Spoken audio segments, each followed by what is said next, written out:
Hello again, dear listener. You've arrived at the perfect time for a story from the past, told gently and slowly as night wraps itself around us. Whether you're easing into sleep or simply seeking a soft pause from the day, I'm grateful to be part of your routine. Before we embark on this journey through salt-stained workshops and timber yards that reeked of sweat and ambition, I'm curious to know where in the world you're listening from right now. Are you perhaps near a harbour yourself, watching modern vessels glide past, while we explore the back-breaking world of their ancient predecessors? Drop a comment below and let me know what time it is where you are. Whether you're winding down after a long day or just beginning your morning, I'm grateful you've chosen to spend this time learning about the forgotten heroes who built the ships that shaped our world. And if you find yourself drawn to these tales of maritime craftsmanship and human endurance, consider subscribing so you never miss an episode of these deep dives into history's most demanding professions.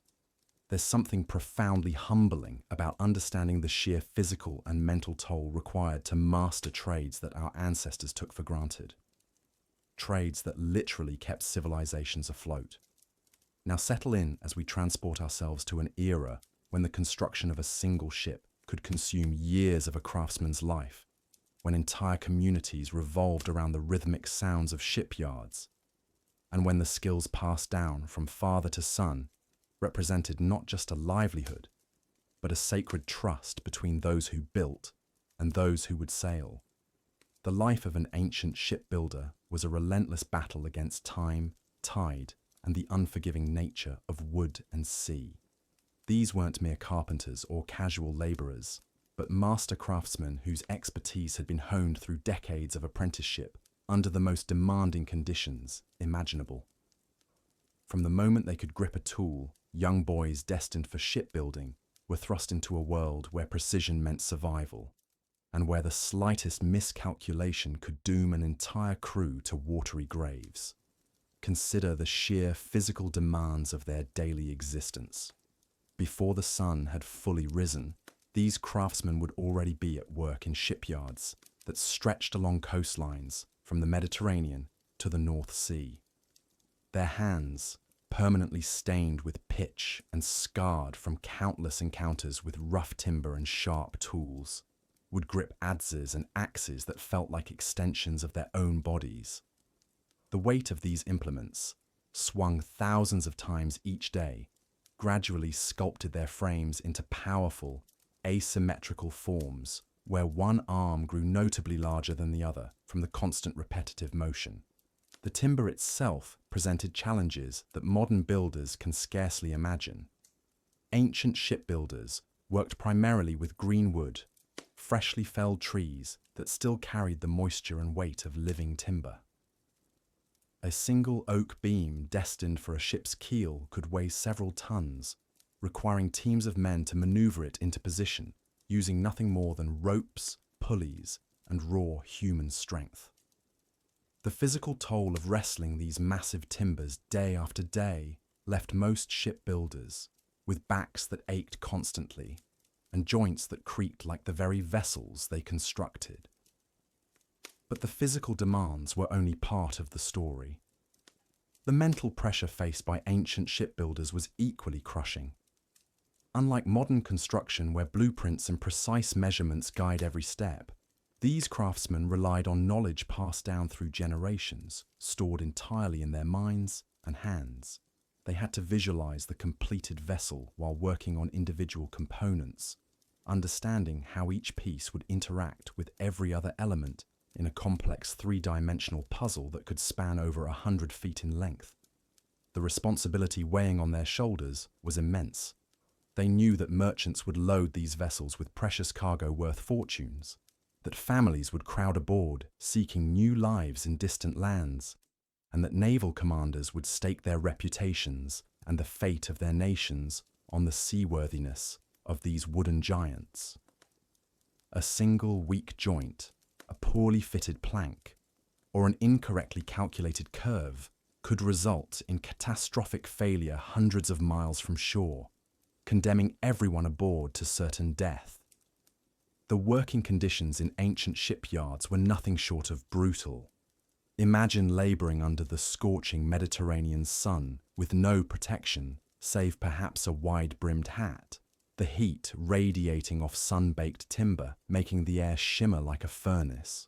Or picture the bone-chilling dampness of northern European yards, where fog rolled in from the sea, penetrating wool clothing and settling into joints already aching from the previous day's exertions. Rain turned work sites into treacherous quagmires of mud and sawdust.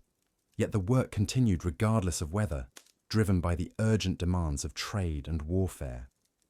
The tools available to ancient shipbuilders were deceptively simple, yet required extraordinary skill to master.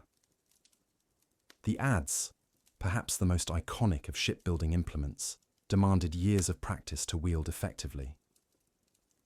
This curved blade attached to a short handle could shape the most complex curves when guided by an expert hand, but in the grip of a novice, it was more likely to remove fingers than create smooth planking.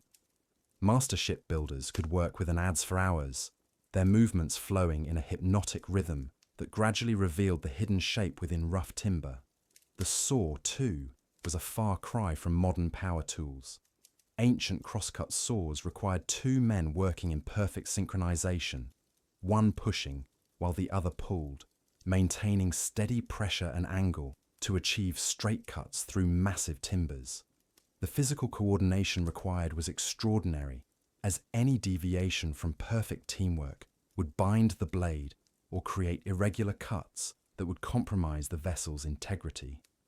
These men developed an almost telepathic understanding of their partner's movements, breathing in unison as they worked through logs that might take hours to section.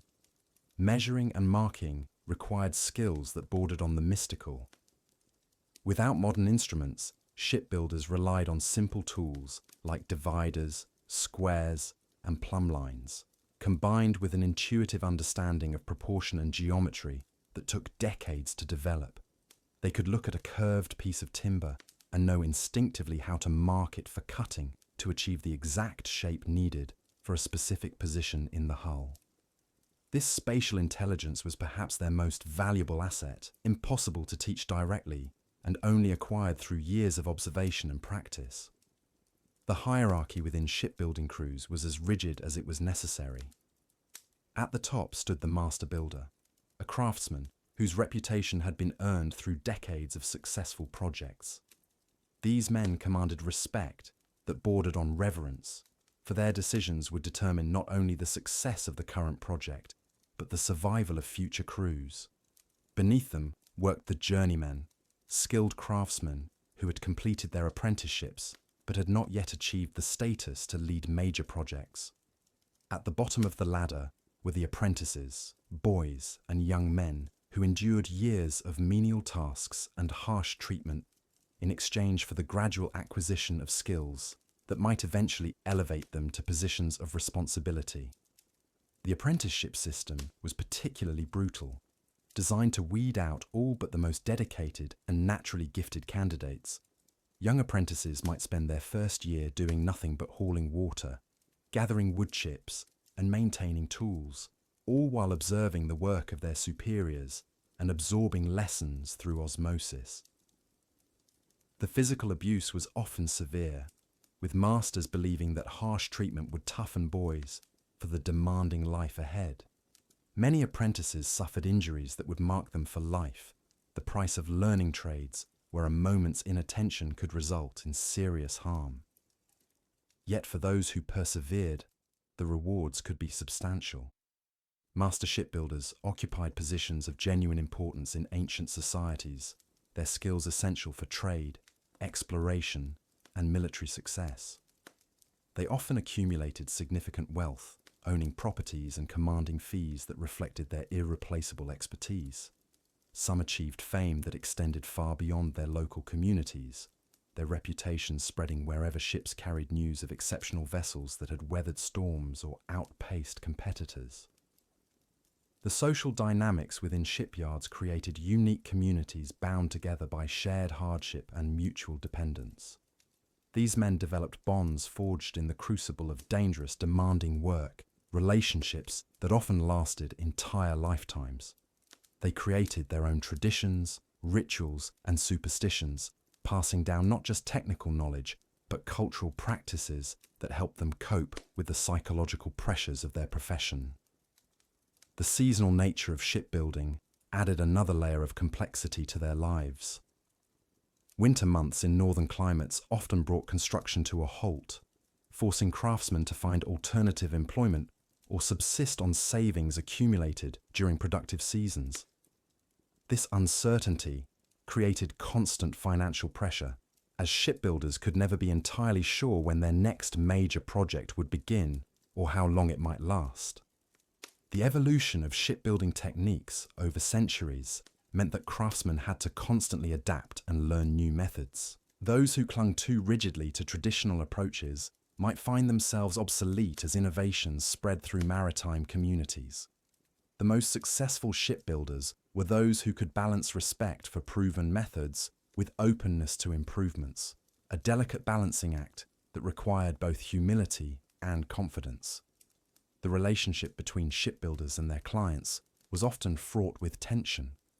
Merchants and naval commanders frequently demanded impossible combinations of speed, capacity, and cost savings, forcing craftsmen to make difficult compromises that could affect the vessel's performance or safety.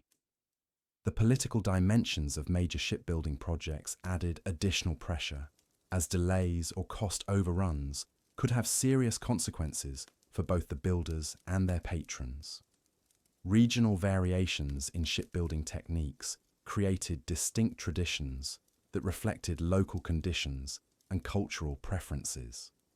Mediterranean builders developed methods suited to relatively calm waters and specific types of cargo, while their northern European counterparts faced the challenge of creating vessels capable of surviving Atlantic storms. These regional differences meant that master builders who traveled between areas had to adapt their techniques to local expectations and materials. The procurement and preparation of materials represented a massive logistical challenge that often fell partially on the shipbuilders themselves. They needed to understand not just how to work with different types of wood, but where to find the best timber, how to season it properly, and how to transport it to the construction site. The relationship between builders and suppliers was crucial, as access to quality materials could make or break a project. The launching of a completed vessel represented the culmination of months or years of intense labour, but it also marked a moment of profound anxiety for the builders. This was when their work would be tested by the unforgiving sea, when all their calculations and craftsmanship would either prove successful or reveal fatal flaws.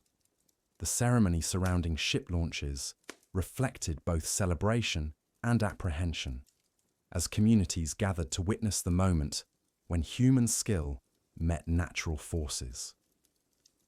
The legacy of ancient shipbuilders extends far beyond the vessels they created. Their innovations in joinery, their understanding of structural engineering, and their development of production techniques influenced construction methods across many trades. The organizational systems they developed for managing large, complex projects provided models that would be adapted for other types of construction throughout history. The environmental impact of ancient shipbuilding was enormous, as the construction of large vessels required vast quantities of timber from increasingly distant forests. This demand drove deforestation across much of Europe and the Mediterranean, fundamentally altering landscapes and ecosystems. Shipbuilders were often caught between the immediate demands of their craft and the long-term consequences of resource depletion. The preservation of shipbuilding knowledge faced constant challenges, as political upheavals, economic disruptions, and changing technologies threatened to break the chains of transmission from master to apprentice. Some techniques were lost entirely when communities of builders were displaced or when economic conditions made their specializations obsolete. The international nature of maritime trade meant that shipbuilders were among the first craftsmen to encounter and adapt foreign techniques. This cross-cultural exchange accelerated innovation, but also created confusion as different traditions merged and conflicted. The most successful builders were often those who could synthesize diverse approaches into coherent new methods. The spiritual and superstitious aspects of shipbuilding reflected the deep anxiety that surrounded these projects. Builders developed elaborate rituals designed to ensure the success and safety of their vessels, from the selection of timber to the placement of symbolic objects within the hull. These practices provided psychological comfort in a profession where the consequences of failure were so severe. The transition from ancient to medieval shipbuilding techniques marked the end of an era for traditional craftsmen. New tools, materials, and organizational methods gradually transformed the trade, requiring veteran builders to adapt or face obsolescence. This period of change was particularly difficult for older craftsmen who had spent decades perfecting techniques that were suddenly considered outdated.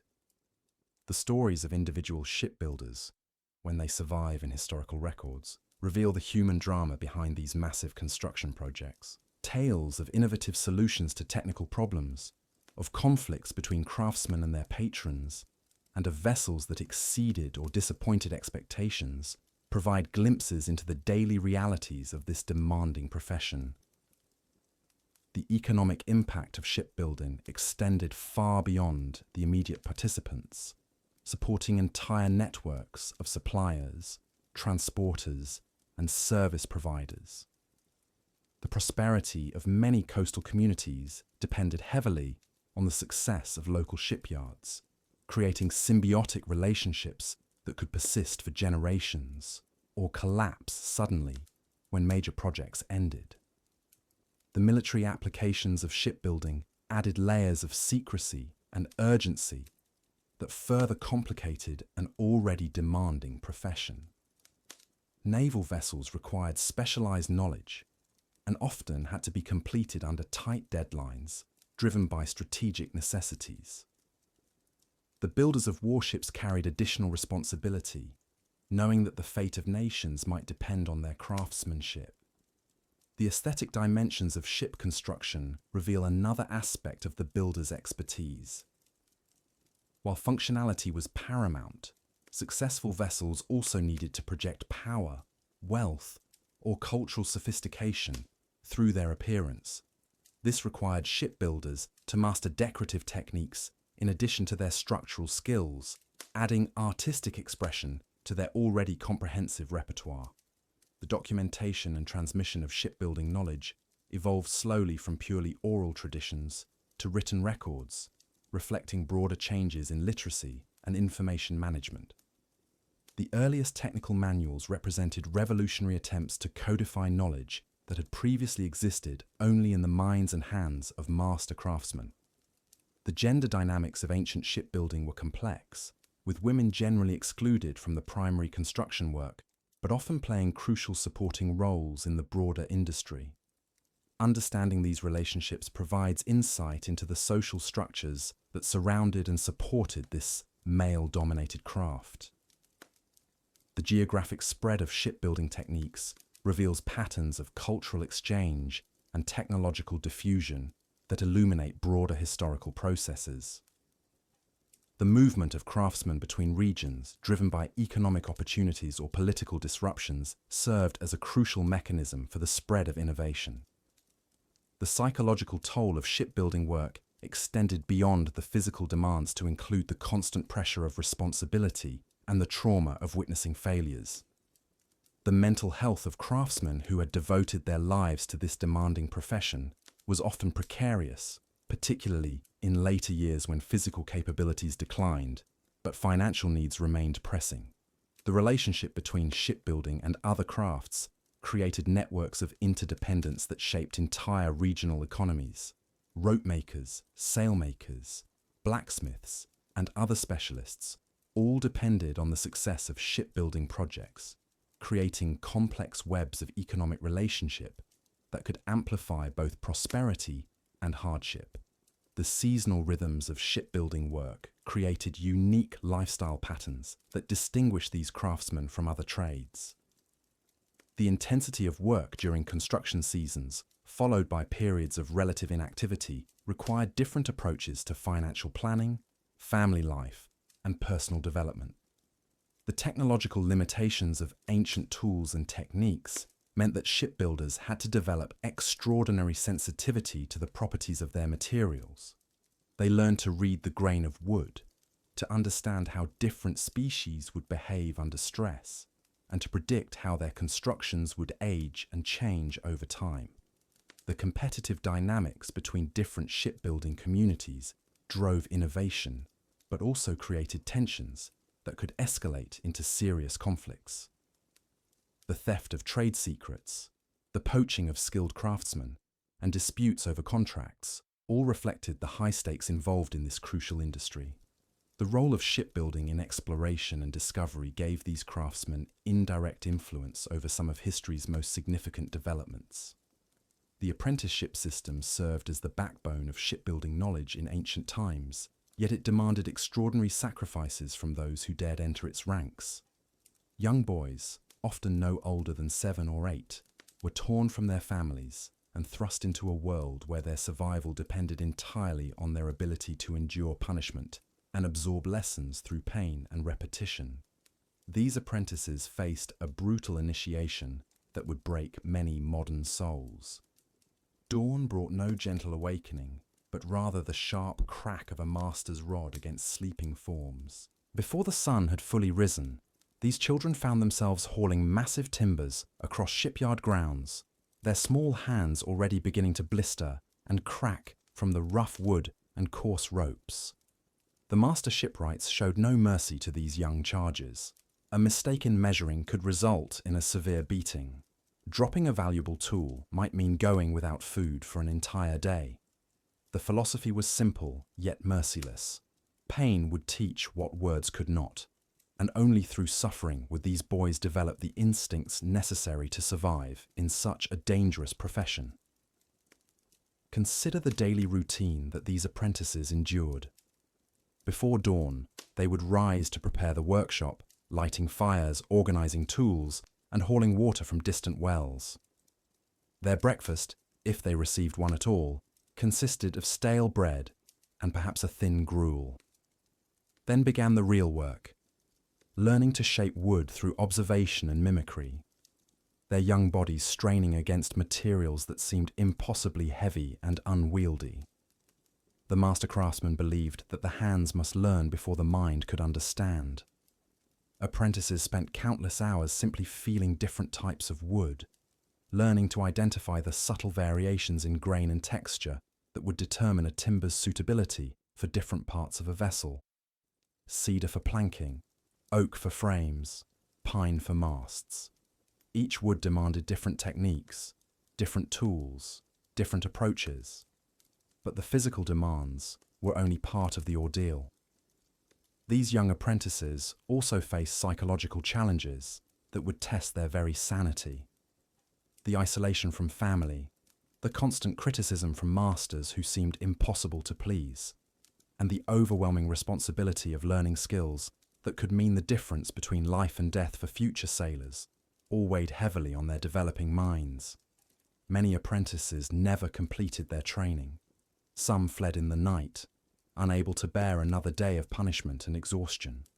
Others suffered injuries that ended their careers before they truly began.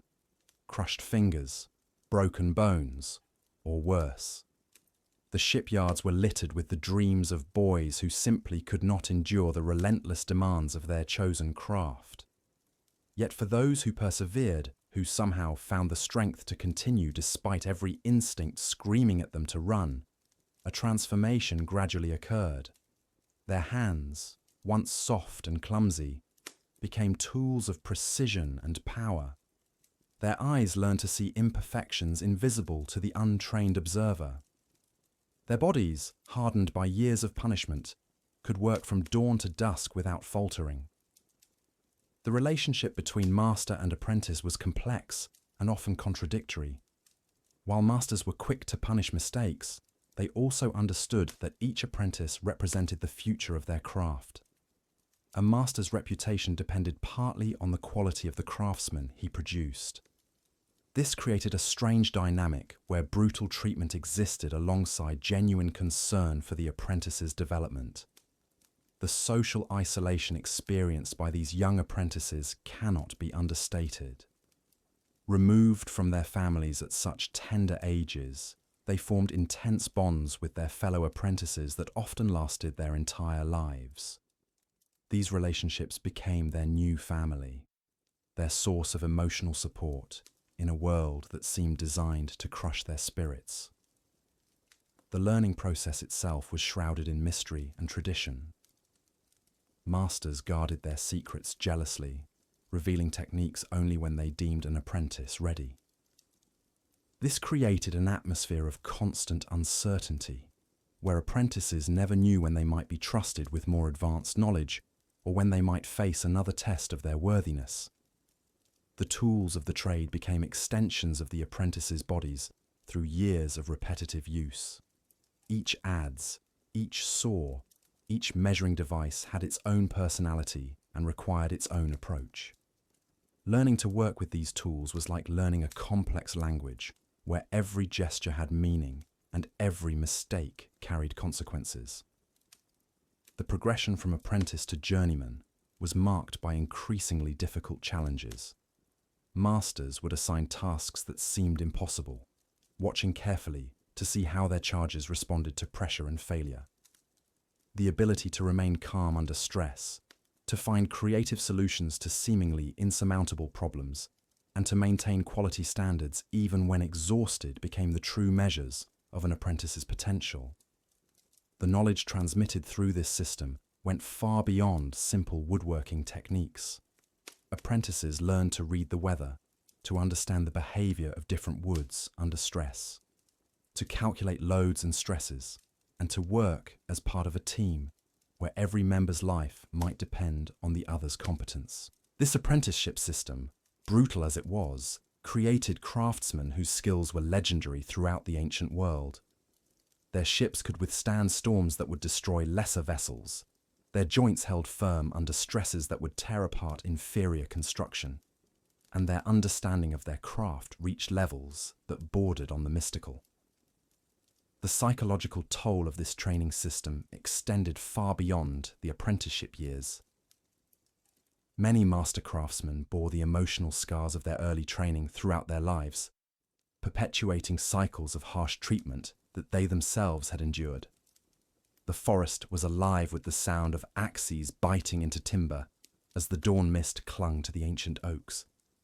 For the shipwrights of medieval Scotland, this was where their world began. Not in the harbour where the finished vessels would one day slice through dark waters, but here among the towering trees that would become their raw material. The selection of timber was perhaps the most critical decision these master craftsmen would make, for a ship was only as strong as the wood from which it was born. Oak was the king of shipbuilding timber, its dense grain and natural resistance to rot making it the backbone of every worthy vessel. But not just any oak would suffice. The shipwrights sought trees that had grown slowly, their rings tight and even, their heartwood dark with age and strength. They would run their weathered hands along the bark, feeling for the subtle signs that marked a tree destined for greatness. A slight curve in the trunk might become the perfect knee for joining hull to deck. A branch growing at just the right angle could be shaped into the ribs that would cradle cargo and crew alike. The felling of these giants was a ritual in itself, timed with the phases of the moon and the turning of the seasons. Winter timber, cut when the sap ran low, was prized above all else. The shipwrights would arrive before first light, their breath forming clouds in the frigid air as they prepared their tools. The great two-handed saws, their teeth filed to razor sharpness, would sing through the wood with a rhythm that echoed through the forest like a heartbeat. But timber selection went far beyond simply choosing the largest trees. Each part of a ship demanded its own specific type of wood. The keel, that mighty spine upon which everything else depended, required the straightest, strongest oak trunk the forest could provide. For the planking that would form the hull, shipwrights sought wood with a natural flexibility, timber that could bend without breaking as the vessel rode the swells. Pine and fir, with their long, straight trunks and resistance to splitting, were prized for masts and spars. The ancient shipwrights possessed an almost mystical understanding of wood, passed down through generations like sacred knowledge. They could read the grain like text, understanding how the forces of wind and water would stress each piece. They knew that timber cut from the north side of a tree was denser and stronger, having faced the harshest weather. They understood that wood from trees grown on rocky soil would be harder and more durable than that from rich valley earth. Once felled, the timber began a journey that could span years before it ever saw the inside of a shipyard. The logs were hauled from the forest by teams of oxen, their massive weight leaving deep ruts in the earth that would remain for seasons to come. At the timber yards, the wood was carefully sorted and stacked, each piece marked with cryptic symbols that told the shipwrights everything they needed to know about its origin and intended purpose. The seasoning process was perhaps the most crucial and least understood aspect of medieval shipbuilding. Green timber, fresh from the forest, was filled with moisture that would cause it to warp and crack as it dried. So the logs were stacked in great piles, separated by wooden spaces that allowed air to flow between them. For months, sometimes years, they would remain there, slowly giving up their moisture to the wind and sun. The master shipwrights could tell, just by looking at a piece of timber, how long it had been seasoning. They would tap it with their knuckles, listening to the tone it produced. Green wood gave a dull thud, while properly seasoned timber rang like a bell. They would examine the ends of the logs, watching for the fine cracks that appeared as the wood dried, signs that told them whether the seasoning was proceeding correctly, or if a piece was destined to split and become useless. During this long waiting period, the timber was not simply left to its own devices. It was turned regularly to ensure even drying, and the shipwrights would inspect each piece for signs of rot, insect damage, or other defects that might render it unsuitable for shipbuilding. Pieces that showed promise were moved to covered sheds where they could be protected from rain while still allowing air circulation. The tools used for working this precious timber were marvels of medieval craftsmanship in their own right. The shipwright's adze, with its curved blade set perpendicular to the handle, was the primary tool for shaping timber. In skilled hands, it could remove wood with surgical precision, following the natural grain to create surfaces smoother than anything achievable with a saw. The broad axe, its blade offset to one side, was used for squaring timbers and creating flat surfaces. Draw knives, with handles at both ends of a curved blade, were pulled toward the craftsman to shape smaller pieces and create the fine curves that would make a hull both beautiful and seaworthy. Each tool was not merely an implement, but an extension of the craftsman's will, honed and maintained with religious devotion. The sharpening of blades was a daily ritual, performed with whetstones that had been in families for generations. The handles were shaped to fit each individual's grip, worn smooth by countless hours of use. A master shipwright's tools were often passed down from father to son, carrying with them not just their physical properties, but the accumulated wisdom of generations. The preparation of timber for use required skills that bordered on the supernatural. Shipwrights could look at a rough log and envision the finished piece it would become, seeing through the bark and sapwood to the perfect plank hidden within. They understood how to work with the grain rather than against it, following the natural lines of strength that ran through the wood like veins of gold through ore. The process of converting logs into usable timber was laborious beyond modern comprehension. Every cut was made by hand, every surface shaped with muscle and sweat. Pit sawing, where one man stood atop a log while another worked in a pit below, was perhaps the most grueling task in the entire shipyard. The two-man saw, sometimes 12 feet in length, had to be pulled and pushed in perfect rhythm, following chalk lines marked on the timber with mathematical precision. The sawyer above, called the top dog, had the responsibility of keeping the saw straight and true, reading the grain of the wood, and adjusting the cut accordingly. Below, in the pit filled with sawdust and the constant rain of wood chips, the bottom sawyer or pitman endured conditions that were barely tolerable. The work was so demanding that shifts were kept short, and even the strongest men could only manage a few hours at a time. As the timber was shaped and prepared, the shipwrights began to see their vessel taking form in their minds. Each piece was not just a component, but a vital organ in a living creature that would one day brave the fury of the North Sea. The process of selecting and preparing timber was not simply about gathering materials, it was about breathing life into dead wood, transforming the giants of the forest into the bones and sinews of something that would dance with wind and wave. The apprentices watched this transformation with wonder and growing understanding.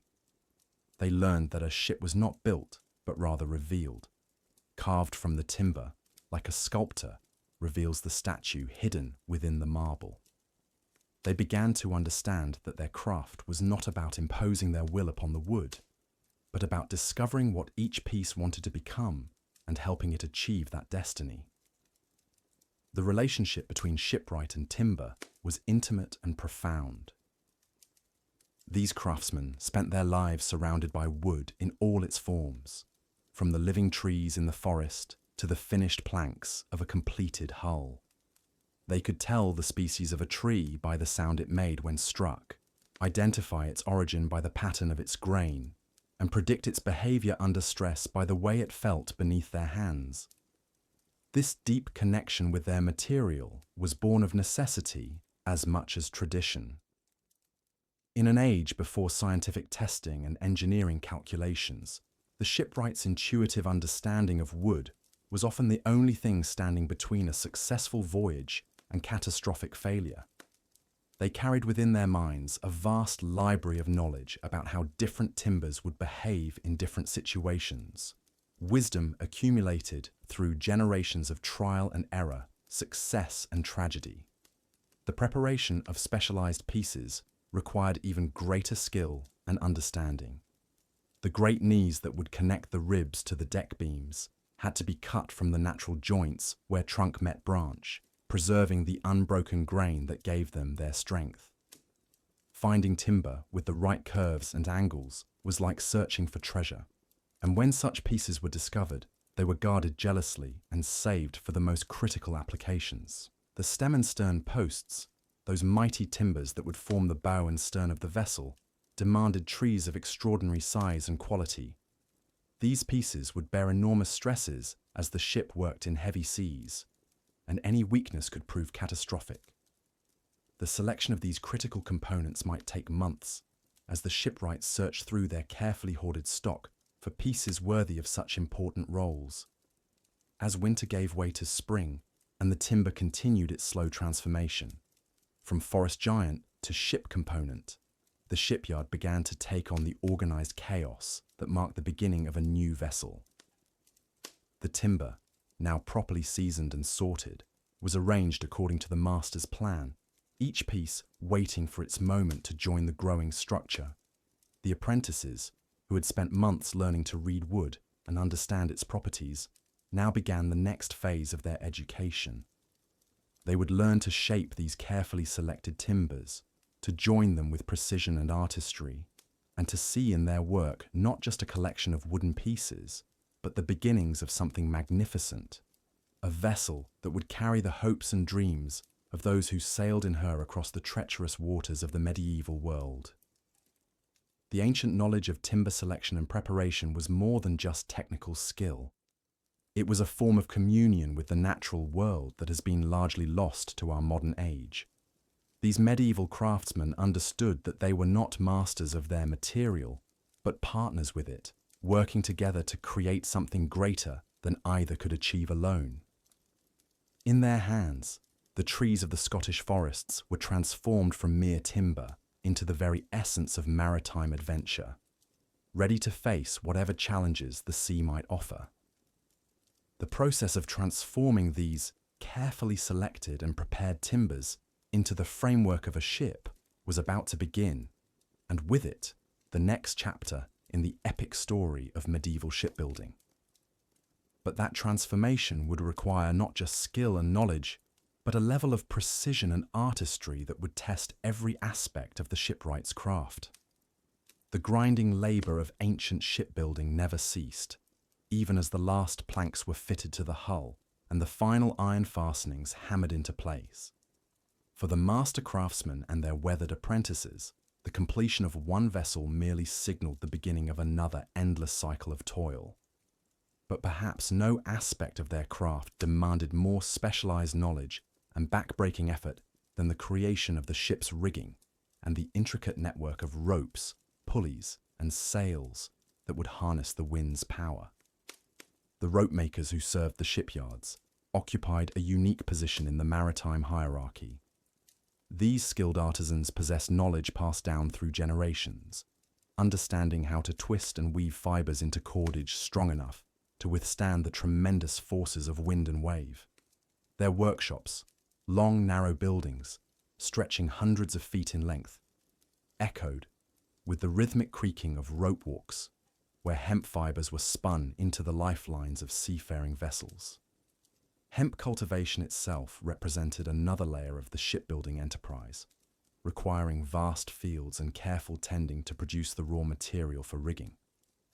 Farmers dedicated entire seasons to growing and processing these crucial fibres, their hands permanently stained with the oils and resins that would eventually find their way into the ship's cordage. The harvesting process alone demanded precise timing, as hemp cut too early lacked strength, while hemp left too long became brittle and unreliable. In the rope walks, apprentice rope makers began their training by learning to hackle the raw hemp, combing out impurities and aligning the fibres with iron-toothed tools that could easily slice through flesh if handled carelessly. Their fingers grew calloused from the constant friction, and their lungs filled with hemp dust that would plague many with persistent coughs throughout their lives. Yet they persevered, knowing that mastery of their craft meant the difference between a ship that could weather the fiercest storms and one that would founder at the first sign of rough seas. The actual process of rope making required extraordinary coordination and endurance. Teams of rope makers would walk backwards for hundreds of yards, carefully feeding and twisting the hemp fibres as they moved. The lead rope maker, known as the spinner, bore the greatest responsibility, controlling the tension and twist that determined the rope's ultimate strength and flexibility. A single mistake in judgment could result in weak spots that might fail catastrophically when lives depended on the rigging's integrity. Different types of cordage serve specific purposes aboard ship, each requiring its own particular blend of materials and construction techniques. Standing rigging, which supported the masts and remained relatively static, demanded the strongest possible construction, often incorporating tar and other preservatives to resist the corrosive effects of salt spray. Running rigging, used to adjust sails and control the ship's movement, needed to be more flexible while still maintaining considerable strength. The master rope maker had to understand these subtle distinctions and adjust his methods accordingly. The creation of ship's cables represented the pinnacle of the rope maker's art. These massive hawsers, sometimes measuring over a foot in circumference, required the coordinated efforts of dozens of workers and could take weeks to complete. The process began with the careful selection of the finest hemp, which was then spun into yarns of precise thickness and consistency. These yarns were twisted together to form strands, and the strands were finally laid together to create the finished cable. The tension and rhythm of this work created a unique culture among the rope makers. Songs and chants helped coordinate their movements, while experienced craftsmen shared knowledge about reading the hemp's quality and adjusting techniques for different weather conditions. The work was physically demanding in ways that modern observers can barely comprehend, requiring constant walking, lifting, and manipulation of heavy materials while maintaining perfect coordination with fellow workers. Quality control in rope making involved tests that could mean the difference between life and death for sailors. Master rope makers developed an almost supernatural ability to assess rope strength through touch and observation, detecting flaws that might not become apparent until the cordage faced the ultimate test of a storm at sea. They would stretch test samples, examine the lay of the strands, and even taste the hemp to ensure proper curing and preparation. The treatment and preservation of finished rope required additional expertise and labour. Coating with tar not only protected against rot and marine borers, but also required careful application to avoid making the rope too stiff for proper use. Workers spent long hours in tar-filled environments, their skin and clothing permanently blackened by the substance that was both essential for preservation and slowly poisonous to those who worked with it daily. Beyond the basic cordage, shipbuilders required an enormous variety of specialized rigging components. Blockmakers carved and assembled the wooden shells that housed the pulleys, carefully selecting woods that could withstand constant friction and stress. The sheaves within these blocks demanded precise fitting and regular maintenance, as any binding or irregularity could make sail handling difficult or dangerous. Iron workers contributed their own specialized knowledge to the rigging's creation, forging the chains, anchors, and metal fittings that connected rope to wood and provided the crucial link between the ship's structure and its sail plan. These components had to be both incredibly strong and carefully shaped to avoid chafing or weakening the cordage that passed through or around them. The sailmakers represented another guild within the shipbuilding community, transforming vast quantities of canvas into the wing-like surfaces that would capture the wind's energy. Their workshops resembled enormous tailoring establishments, with craftsmen bent over massive pieces of fabric, stitching with techniques that had evolved over centuries of trial and error. The patterns they cut and the seams they sewed had to account for the tremendous stresses that wind would place on the finished sails. Canvas preparation began with the weaving process itself, as specialized weavers created cloth of the precise weight and weave pattern required for different types of sails. Heavier canvas served for working sails that faced constant use, while lighter fabrics might be reserved for fair weather or specialized purposes. The flax used in canvas production required its own cultivation and processing, adding yet another layer to the complex web of skills and trades that supported shipbuilding. The cutting of sail patterns demanded mathematical precision, combined with intuitive understanding of how fabric would behave under stress. Master sailmakers developed templates and techniques passed down through generations, adjusting for the specific requirements of different ship types and sailing conditions. A mistake in cutting could result in sails that set poorly or failed prematurely, potentially dooming a voyage before it began. Stitching techniques in sailmaking had evolved to create seams stronger than the fabric itself. Double and triple rows of stitching, reinforced with leather patches at stress points, created sail structures capable of withstanding forces that could easily tear apart less carefully constructed fabric. The thread used for this stitching required its own specialized preparation, often waxed or treated to resist the effects of salt water and constant flexing. The installation of grommets, reef points, and other hardware in finished sails required additional skills and tools. Each hole punched in the fabric had to be carefully reinforced to prevent tearing, while the spacing and placement of these features determined how effectively sailors could handle the sails in various weather conditions. The sailmaker's understanding of practical seamanship was as important as his technical skills with needle and thread. Apprentice sailmakers began their training by learning to sew straight seams on scraps of old canvas, gradually progressing to more complex tasks as their skills developed.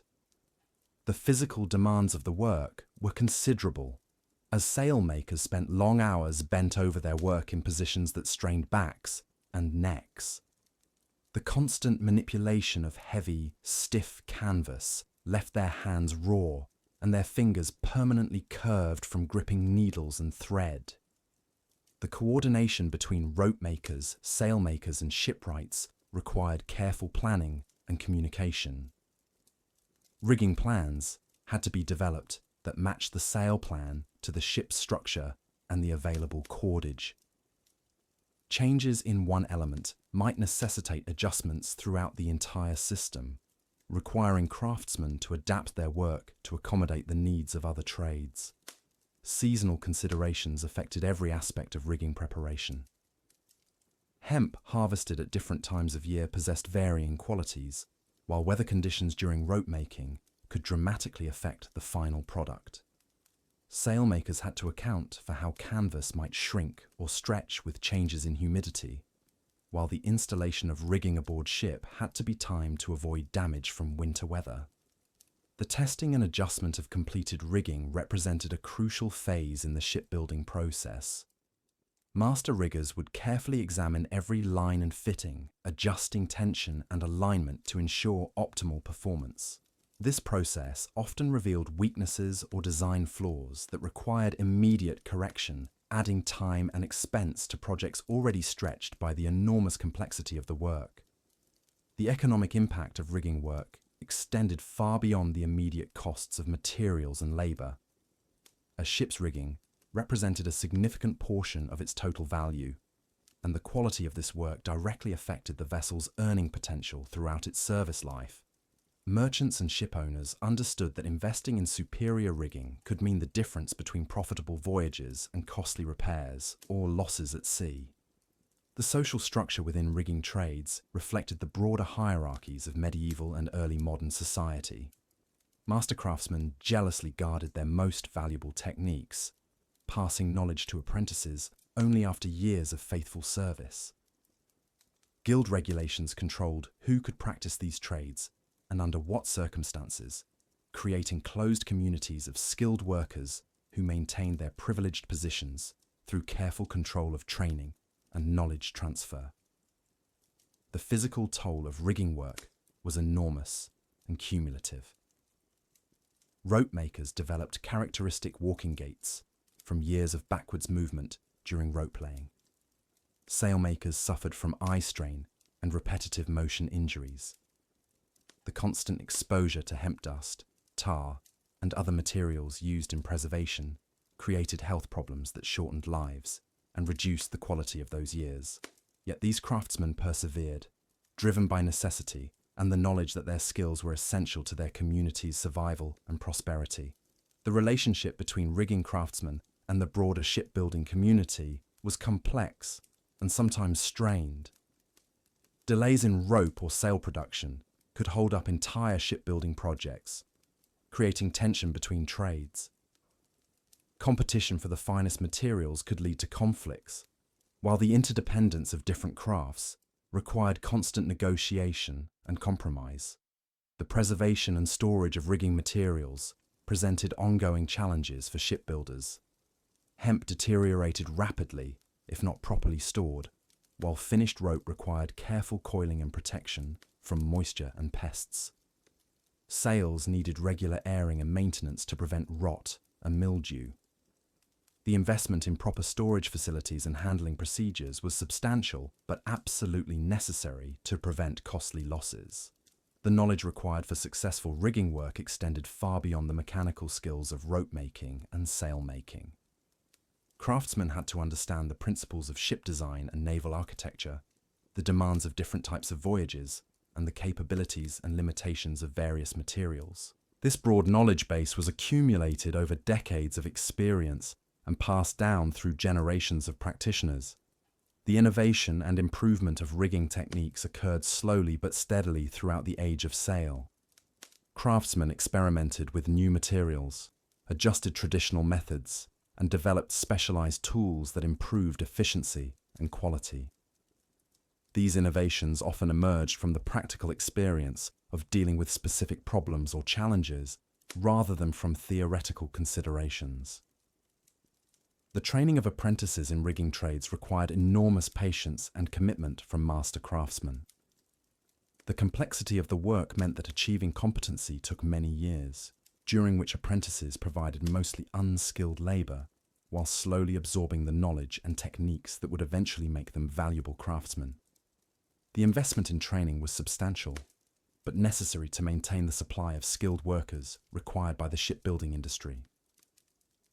As we consider the enormous complexity and physical demands of rigging work, we begin to understand how the creation of sailing ships represented one of humanity's most ambitious technological achievements.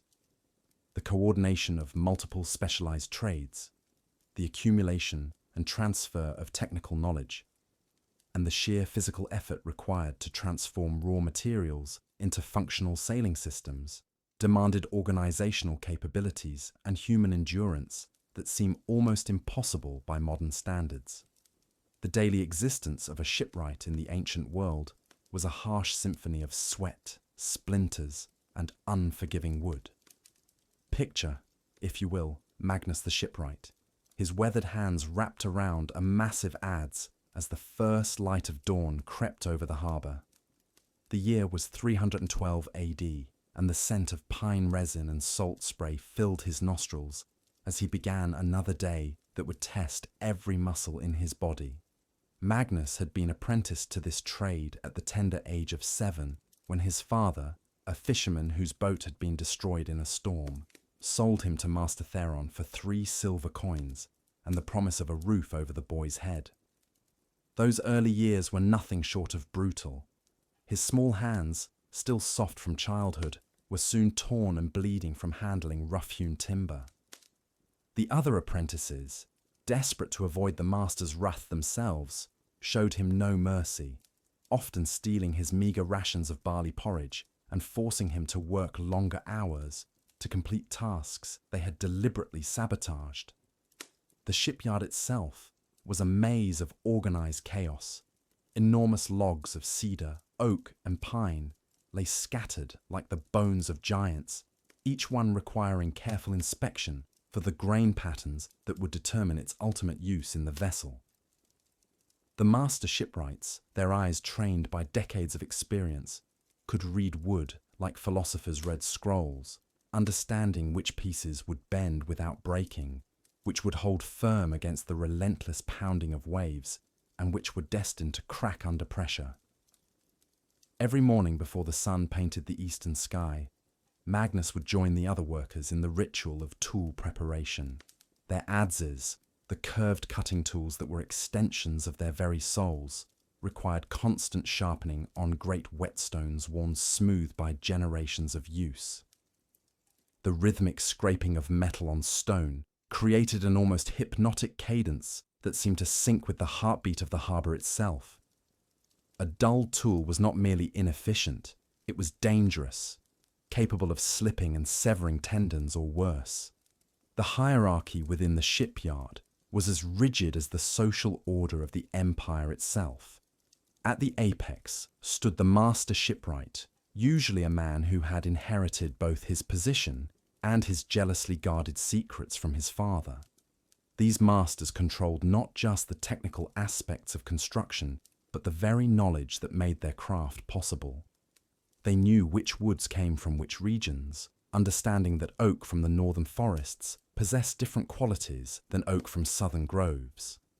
They could predict how different species would react to salt water, heat, and the constant flexing that came with ocean travel. Beneath the masters were the journeymen, skilled craftsmen who had completed their apprenticeships, but lacked either the capital or the connections to establish their own yards. These men formed the backbone of any major construction project, capable of executing complex joints and understanding the mathematics of hull design. They were the ones who translated the master's vision into reality, measuring and cutting with precision that would be impressive even by modern standards. The apprentices, like young Magnus had been, occupied the lowest rung of this carefully ordered world. Their days began in darkness and ended long after sunset, filled with the most back-breaking and monotonous tasks. They hauled timber that often weighed more than they did, their shoulders developing distinctive calluses from the constant pressure of heavy beams. They mixed the various substances used to seal and protect the wood, stirring great vats of pine pitch until their arms screamed in protest.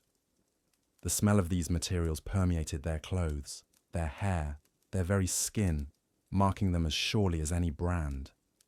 But it was the selection and preparation of timber that truly separated the master craftsmen from mere labourers. The process began not in the shipyard, but in distant forests, where trees were chosen with the care of a jeweller selecting precious stones. The ideal ship timber came from trees that had grown slowly in harsh conditions, their wood dense and strong from years of fighting wind and weather. Foresters, working closely with the shipwrights, would mark trees years before they were needed, allowing them to season naturally while still standing. When the time came for harvest, the cutting had to be done at precisely the right moment. Different phases of the moon were believed to affect the quality of the wood, with most masters insisting that trees cut during the waning moon would be less prone to decay and insect damage. The actual felling was a ceremony in itself, with offerings made to forest spirits and careful attention paid to the direction of the fall to prevent the valuable wood from splitting on impact. Once felled, the logs faced a journey that could span continents. River systems became highways for massive rafts of timber, with skilled log drivers guiding them through rapids and around obstacles that could destroy months of work in seconds. Magnus had heard tales of entire seasons' worth of carefully selected wood disappearing beneath the waters when a raft broke apart in turbulent currents, leaving shipyards empty and workers without employment. The seasoning process, once the logs reached the yard, was perhaps the most critical and least understood aspect of the entire enterprise. Green wood, fresh from the forest, contained vast amounts of moisture that had to be slowly and carefully removed. Too rapid drying would cause checking and splitting that could render even the finest timber useless. Too slow, and rot would set in, turning solid wood into spongy, worthless material. Master shipwrights developed elaborate systems for seasoning their wood, some involving partially burying logs in sand, others constructing special sheds with carefully controlled airflow. The process could take years, requiring constant monitoring and adjustment. Magnus learned to read the subtle signs that indicated when wood was ready for use, understanding that the difference between perfectly seasoned timber and wood that was still too green could mean the difference between a seaworthy vessel and a floating disaster. The actual construction began with the laying of the keel, the backbone of the ship that would determine everything that followed. This massive timber, often a single piece hewn from the largest and finest tree available, required incredible precision in its placement. The slightest error at this stage would be magnified throughout the entire vessel, potentially making it impossible to achieve the symmetry essential for proper sailing characteristics. Magnus remembered the first time he was allowed to participate in a keel-laying ceremony. The entire workforce gathered as the master shipwright, aided by his most senior journeyman, carefully positioned the great timber, using techniques passed down through generations. Prayers were offered to Neptune and other sea gods, seeking their blessing for the vessel that would soon take shape. Sacred oils were rubbed into the wood, and small offerings of bread and wine were buried beneath the keel to ensure the ship's good fortune. The construction of the ribs that would give the ship its shape required a completely different set of skills. These curved pieces had to be shaped from naturally bent wood or carefully steamed and formed from straight timber.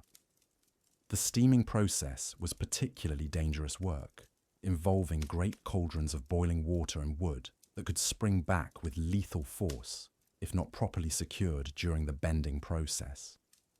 Magnus bore scars on his forearms from pieces that had slipped from their restraints, and he knew shipwrights who had lost fingers or even hands to such accidents.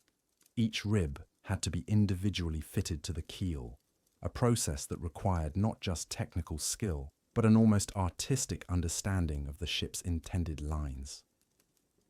The master shipwright would often work for hours on a single joint, shaving tiny amounts of wood with each pass of his plane until the fit was perfect. There were no second chances with these massive timbers. A piece cut too short was worthless, representing not just wasted material but wasted time and effort. The planking that formed the ship's hull presented its own unique challenges. Each plank had to be shaped to follow the complex curves of the vessel's sides, requiring skills that bordered on sculpture. The wood had to be heated and gradually bent to shape, a process that filled the shipyard with clouds of steam and the constant sound of creaking, protesting timber. Workers developed an almost supernatural ability to predict how far a piece of wood could be bent before it would snap, pushing each plank to its absolute limit without crossing the line into disaster. The joinery techniques used to connect these planks were marvels of engineering that had been refined over centuries of trial and error. Mortise and tenon joints, secured with wooden pegs driven through precisely drilled holes, created connections that were actually stronger than the surrounding wood. The cutting of these joints required tools maintained to razor sharpness and hands steady enough to work to tolerances that would be impressive, even with modern machinery. Magnus learned that the grain of the wood had to be carefully considered for each joint. Pieces cut from the same log could have dramatically different properties, depending on their orientation relative to the tree's growth rings. End grain, while difficult to work, provided incredible strength in compression. Long grain could be bent and shaped, but was vulnerable to splitting along its length. Understanding these properties and using them effectively was what separated master craftsmen from mere workers. The caulking process, which made the difference between a seaworthy vessel and a floating sieve, was an art form in itself. The gaps between planks, carefully measured and maintained during construction, had to be stuffed with oakum, old rope that had been picked apart into individual fibers. This material was driven into the seams using specialized tools and techniques that had to be learned through years of practice. Too little caulking, and the ship would leak catastrophically. Too much, and the planks could be forced apart, creating structural weakness that could prove fatal in heavy weather. The physical toll of this work was devastating. Magnus watched strong men age decades in the span of a few years, their bodies broken by the constant lifting, bending, and straining required by their craft. Backs gave out from years of hauling massive timbers. Joints swelled and stiffened from working in the damp conditions near the harbour. Hands became gnarled claws, permanently shaped by the tools they wielded day after day. Respiratory problems were endemic among shipwrights, caused by years of breathing sawdust, wood shavings, and the various chemicals used in treating timber. The fine particles created by adzes and planes hung in the air like a constant fog, settling in workers' lungs and gradually reducing their capacity for the physical exertion their jobs demanded. Many developed a characteristic cough that marked them as clearly as any guild badge. Eye problems were equally common, caused by the constant strain of working in dim conditions and the frequent exposure to wood chips and splinters. The shipyards provided no protection against flying debris, and workers learned to squint and duck by instinct. Magnus had seen men blinded by splinters that flew from their tools, ending careers in an instant and leaving families destitute. The social structure within the shipbuilding community created its own forms of suffering. Apprentices were essentially indentured servants, bound to their masters for years with no guarantee of fair treatment or adequate training. Many masters viewed their apprentices as nothing more than sources of cheap labour, working them brutally while teaching them as little as possible to extend their period of servitude. Competition between different shipyards could turn vicious, with masters jealously guarding their techniques and actively sabotaging competitors when possible. Magnus heard whispered stories of shipyards where apprentices from rival establishments had disappeared under mysterious circumstances, their bodies sometimes found floating in the harbour weeks later. The knowledge that could make or break a shipyard's reputation was literally worth killing for. The economic pressures facing shipwrights were equally brutal. The cost of quality timber continued to rise as the most accessible forests were depleted, forcing yard owners to source materials from increasingly distant locations.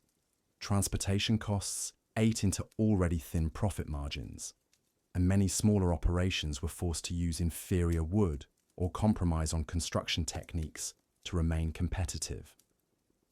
Labor disputes were common and often violent.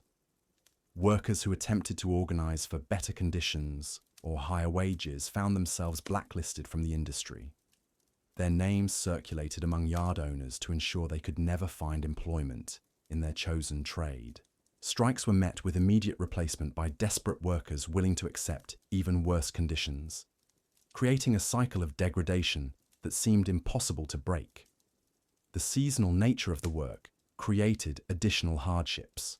Winter weather made many construction tasks impossible, leaving workers without income for months at a time. Families that had struggled to survive during the working season faced starvation during the idle months. Many shipwrights were forced to seek other employment during the off-season, competing with regular labourers for jobs that paid a fraction of their normal wages. The constant threat of injury or death hung over every worker in the shipyard. The tools necessary for their craft were incredibly dangerous in inexperienced hands, capable of inflicting wounds that could cripple or kill in seconds. The massive timbers they worked with could crush a man without warning if improperly secured. Falls from scaffolding were common and usually fatal, as were accidents involving the various lifting devices used to move heavy materials. Fire was perhaps the greatest fear of any shipwright. The combination of wood shavings, pitch, and open flames created conditions where a small accident could destroy months or years of work in minutes. Magnus remembered the night when a neighbouring shipyard burned to the ground, the flames visible for miles, and the screams of trapped workers haunting the dreams of survivors for years afterward. The yard owner, ruined by the loss, took his own life rather than face his creditors. The knowledge required to build seaworthy vessels was vast and constantly evolving. Understanding wood properties was just the beginning. Shipwrights also had to master the principles of naval architecture, understanding how different hull shapes would perform in various sea conditions. They needed to know metallurgy to work with the iron fittings that secured critical joints. They had to understand the properties of various sealants and treatments that protected their work from the marine environment. Weather prediction became a survival skill for those working on vessels that would face the open ocean. A shipwright who didn't understand how his creation would behave in a storm was essentially signing death warrants for future crews. This knowledge came at a terrible price, learned through observation of wrecks and the testimony of survivors who had experienced the failure of inferior construction firsthand. The apprenticeship system, while providing the only pathway into the trade, was itself a form of institutionalized abuse. Young boys were essentially sold into bondage, with no legal protections against mistreatment, and no guarantee that they would actually learn the skills they needed to become independent craftsmen. Many masters deliberately withheld crucial knowledge to extend the apprenticeship period, maximizing their access to cheap labor. The physical demands of the apprenticeship broke many before they could complete their training. Boys who had seemed strong and healthy at age 7 often found themselves unable to continue by their early teens, their bodies already showing the wear that would plague them for the rest of their shortened lives. Those who couldn't complete their apprenticeships faced a future of unskilled labor and poverty, with no compensation for the years they had already invested in the trade. Even those who successfully completed their apprenticeships faced an uncertain future. The transition from apprentice to journeyman required not just technical skill, but political acumen, and often substantial financial resources. Many newly minted journeymen found themselves trapped in a cycle of debt to their former masters, working for wages that barely covered their living expenses, while struggling to save enough to establish their own operations. The constant exposure to the elements took its own toll on shipyard workers. The harbour environment was harsh and unforgiving, with salt spray corroding tools and equipment, while the combination of sun, wind, and moisture aged workers prematurely. Skin cancer was common among those who worked outdoors for decades, though the condition was poorly understood and rarely treated effectively. The diet available to most shipyard workers was inadequate for the physical demands of their labor, consisting mainly of coarse bread, thin gruel, and occasional scraps of fish or meat. It provided barely enough calories to sustain the massive energy expenditure required by their work. Malnutrition was endemic, leading to a workforce that was constantly operating on the edge of physical collapse. Disease spread rapidly through the crowded, unsanitary conditions of most shipyards. Workers lived in cramped quarters with poor ventilation and no understanding of hygiene. Dysentery, typhoid, and other waterborne illnesses regularly swept through the workforce, killing the weak and leaving survivors even more vulnerable to future outbreaks. The psychological toll of the work was equally devastating. The constant pressure to meet deadlines while maintaining quality standards created stress levels that would be considered unbearable by modern standards. Workers who made mistakes faced not just professional consequences, but often physical punishment that could permanently disable them. The fear of error created a climate of anxiety that pervaded every aspect of shipyard life. Yet despite all these hardships, the shipwrights of the ancient world created vessels that were marvels of engineering and craftsmanship. Their work enabled the exploration and trade that built empires and connected distant civilizations. The techniques they developed through generations of trial and error laid the foundation for all subsequent advances in naval architecture.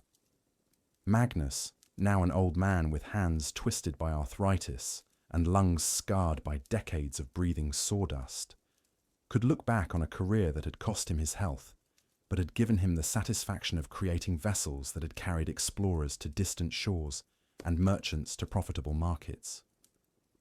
His ships had weathered storms that would have destroyed vessels built by lesser craftsmen, bringing their crews safely home to families who would never know the name of the man whose skill had preserved their lives. The legacy of these ancient shipbuilders lives on in every vessel that takes to the water, their techniques and principles refined, but not fundamentally changed by centuries of technological advancement. They paid the ultimate price for their craft, sacrificing their bodies and often their lives to master skills that would shape the course of human history. The grueling task of forging the future. Yet even as these skilled craftsmen labored to birth these magnificent vessels from raw timber and iron, their work was far from complete. For once the hull was shaped and sealed, once the masts were stepped and the rigging hung, there remained one of the most perilous and demanding phases of ancient shipbuilding, the actual launching and final outfitting of these maritime giants.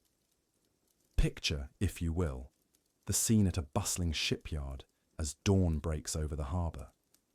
The air thick with salt spray and the acrid smoke of countless forges, where hundreds of workers converge for what many considered the most treacherous day in the entire shipbuilding process. For months, perhaps years, they had laboured to create this wooden leviathan, and now came the moment of truth. Would their creation survive its first kiss with the sea, or would it crack apart like kindling, sending months of back-breaking work to the bottom of the harbour? The launching process itself was a feat of engineering that would humble modern construction crews. Without the benefit of hydraulic lifts or mechanical cranes, ancient shipwrights relied on an intricate system of wooden rollers, thick ropes, and raw human muscle to coax vessels weighing hundreds of tons from their building cradles into the waiting embrace of the water. Teams of men would position massive tree trunks beneath the hull, each trunk carefully greased with animal fat or soap to reduce friction.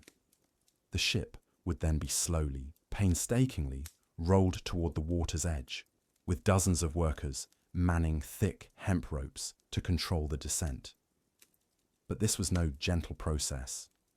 Ships launching too quickly could careen out of control, crushing workers beneath their massive bulk or slamming into harbour walls with devastating force. Too slowly, and the tremendous weight could cause the wooden rollers to snap like twigs, again threatening the lives of anyone unfortunate enough to be caught beneath the shifting mass. Master shipwrights would calculate the precise angle of the launching ramp, factoring in the vessel's weight, the condition of the rollers, and even the state of the tide. A miscalculation could spell disaster not just for the ship, but for the dozens of men whose lives hung in the balance. The psychological toll on the workers was immense. Many had invested years of their lives in the construction of a single vessel, and launching day represented the culmination of all their hopes and fears. Families gathered at the harbour's edge, wives clutching their children as they watched their husbands risk life and limb in service of their craft. The tension was palpable as the great ship began its journey toward the water, creaking and groaning under its own weight, every sound a potential harbinger of catastrophe. Even if the launching proceeded smoothly, the moment the hull touched water brought its own set of terrors. Would the vessel float true? Or would some hidden flaw in the construction cause it to list dangerously to one side? Would the caulking hold? Or would seawater come rushing in through gaps the builders had failed to properly seal? These were the questions that haunted every shipwright as they watched their creation take to the waves for the first time. Once successfully launched, the real work of outfitting began. The hull might be complete, but transforming it into a functional vessel required countless additional man-hours of dangerous specialized labor. Masts had to be stepped, a process that involved hoisting massive wooden poles, weighing several tons into precise vertical positions. This required the coordinated effort of dozens of workers manning an intricate system of pulleys and tackle, with one wrong move capable of sending a mast crashing down onto the deck below. The installation of rigging was perhaps even more treacherous. Workers had to climb to dizzying heights, often in challenging weather conditions, to thread hundreds of feet of rope through blocks and around yards. A single slip could send a man plummeting to his death on the deck far below, while the constant threat of getting caught in the rigging itself presented another mortal danger. The weight of the yards, the horizontal poles from which sails would hang, was enormous, and positioning them required workers to balance precariously on narrow foot ropes while wrestling with unwieldy timbers that could easily crush a man if they shifted unexpectedly. The creation of sails presented its own unique set of challenges. These were not the relatively simple affairs that modern recreational sailors might recognize, but massive pieces of canvas that could stretch for hundreds of square feet.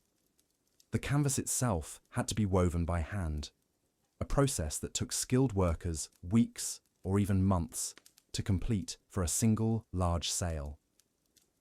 The material was thick and heavy, requiring tremendous strength to manipulate during the sewing process.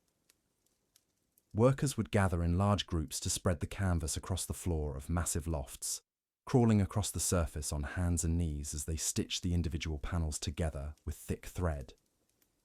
But the physical demands of sailmaking paled in comparison to the health hazards. The canvas was typically treated with various substances to make it more durable and weather-resistant, including tar, linseed oil, and other chemicals that filled the air with toxic fumes. Workers laboured for hours in these noxious environments, their lungs gradually filling with particles that would eventually lead to respiratory ailments and premature death. The repetitive motion of stitching also took its toll, leaving many sailmakers with permanently gnarled hands and chronic pain that would plague them for the rest of their lives. The installation of the completed sails was yet another death-defying endeavour. Teams of workers had to haul these massive pieces of canvas up the masts using a complex system of ropes and pulleys, all while balancing on narrow yards high above the deck. The sails themselves were incredibly heavy when dry, and became even more so when wet, requiring extraordinary strength and coordination to manage safely.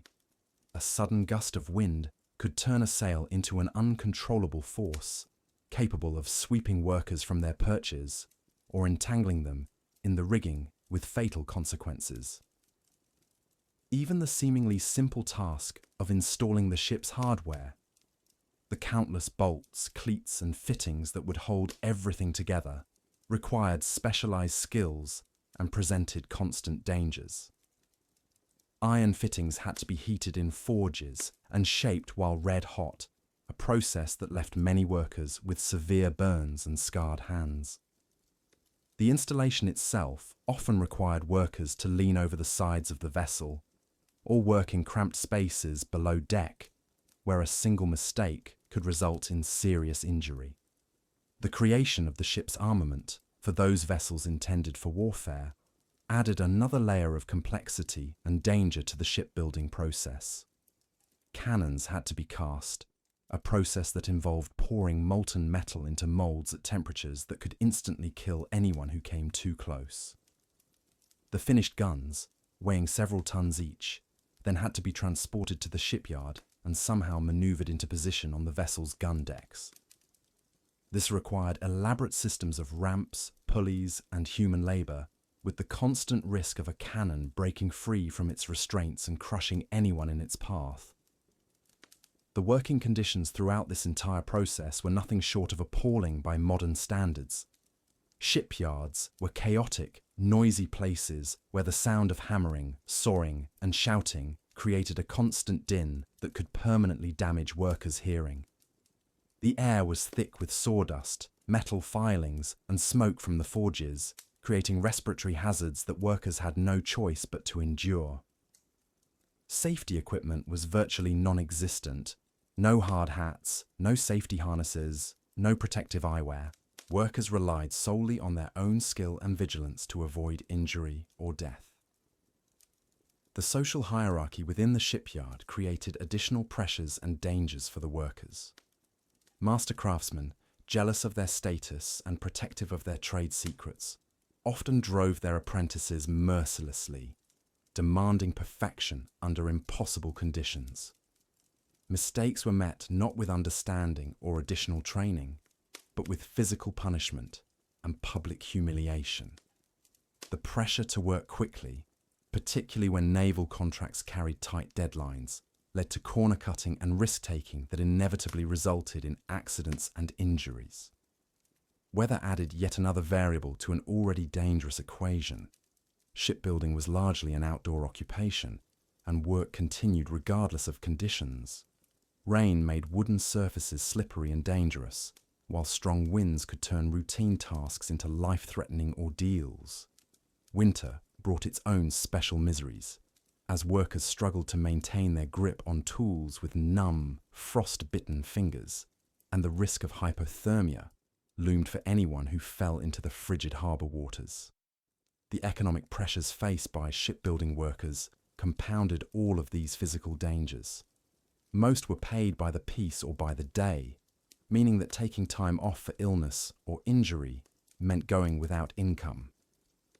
This created a vicious cycle where workers would return to dangerous jobs before they had fully recovered from previous injuries, increasing their risk of further harm.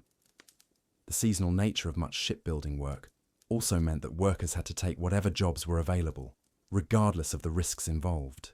Family life suffered tremendously under these conditions. The long hours and dangerous work meant that many shipbuilders rarely saw their children during daylight hours, and the constant threat of injury or death cast a shadow over every household. Wives lived in perpetual fear that their husbands might not return home at the end of the day, while children grew up understanding that their father's work could claim his life at any moment.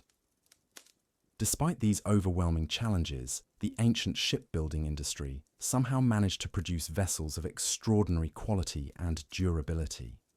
The men who laboured in these yards possessed a combination of skill, courage, and determination that allowed them to overcome seemingly impossible obstacles.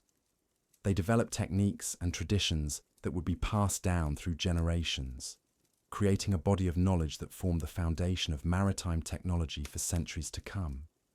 The vessels they created would go on to explore unknown oceans, establish trade routes that connected distant civilizations, and fight in naval battles that determined the fate of nations.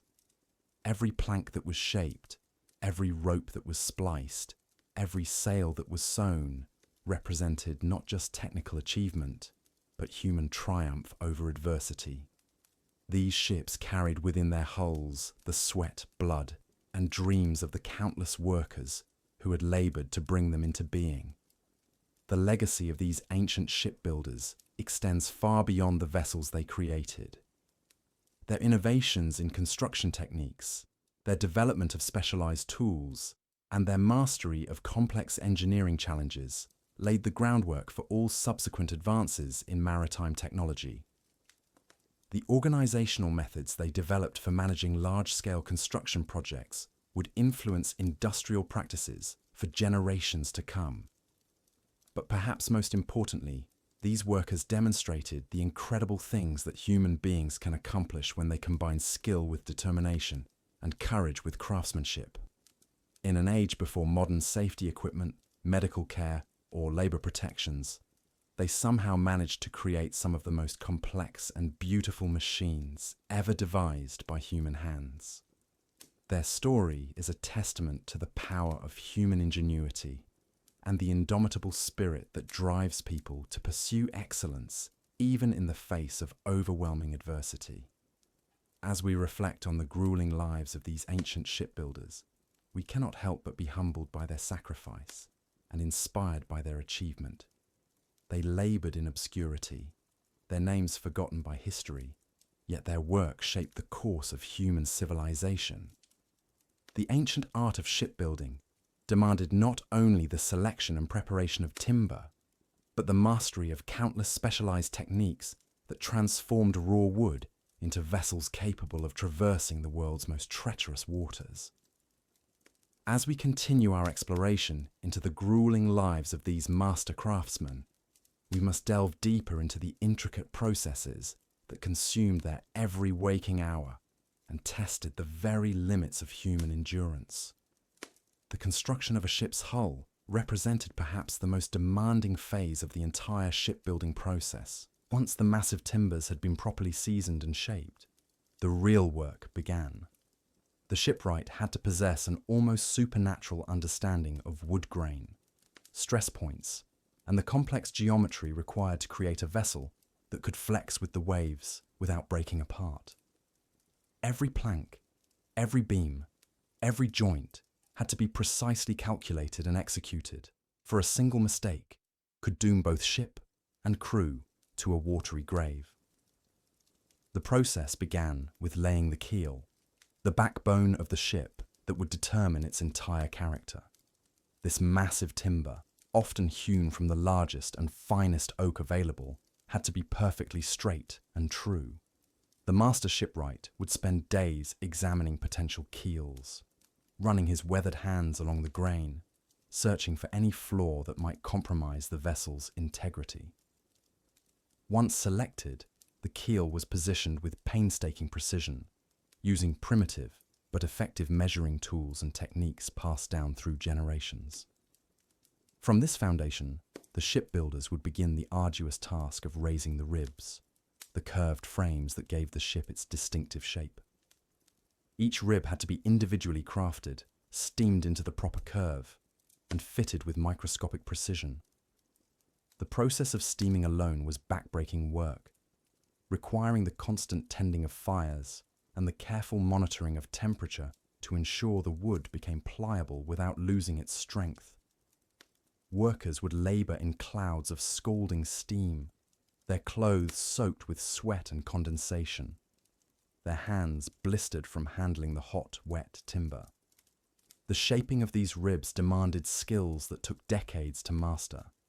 Using only hand tools, the shipwrights had to carve complex curves that would allow the vessel to cut through water efficiently while maintaining structural integrity. A single miscalculation could result in a weak point that would fail under stress, potentially causing catastrophic damage in heavy seas. The pressure on these craftsmen was immense, knowing that lives would depend on their workmanship. As the skeleton of the ship took shape, the planking process began. This was perhaps the most grueling aspect of hull construction, requiring teams of workers to bend and fit each plank with absolute precision. The planks had to be heated, shaped, and forced into position while still hot, a process that demanded perfect timing and coordination. Men would work in pairs, one holding the steaming plank in position, while the other drove in the iron bolts that would secure it permanently to the frame. The physical demands of this work were extraordinary. Each plank could weigh hundreds of pounds and had to be maneuvered into position by human strength alone. Workers would strain against ropes and pulleys, their muscles screaming with effort as they fought to position each piece before it cooled and became rigid. The constant lifting, pulling, and hammering took a devastating toll on their bodies. Many shipbuilders suffered from chronic back problems, joint pain, and repetitive stress injuries that would plague them for the rest of their lives. The caulking process that followed was equally demanding, but required a different set of skills entirely. Every seam between planks had to be stuffed with oakum, tarred rope fibers that would swell when wet to create a watertight seal. This work demanded incredible precision and patience, as poorly caulked seams would leak, potentially sinking the vessel or rotting its timbers from within.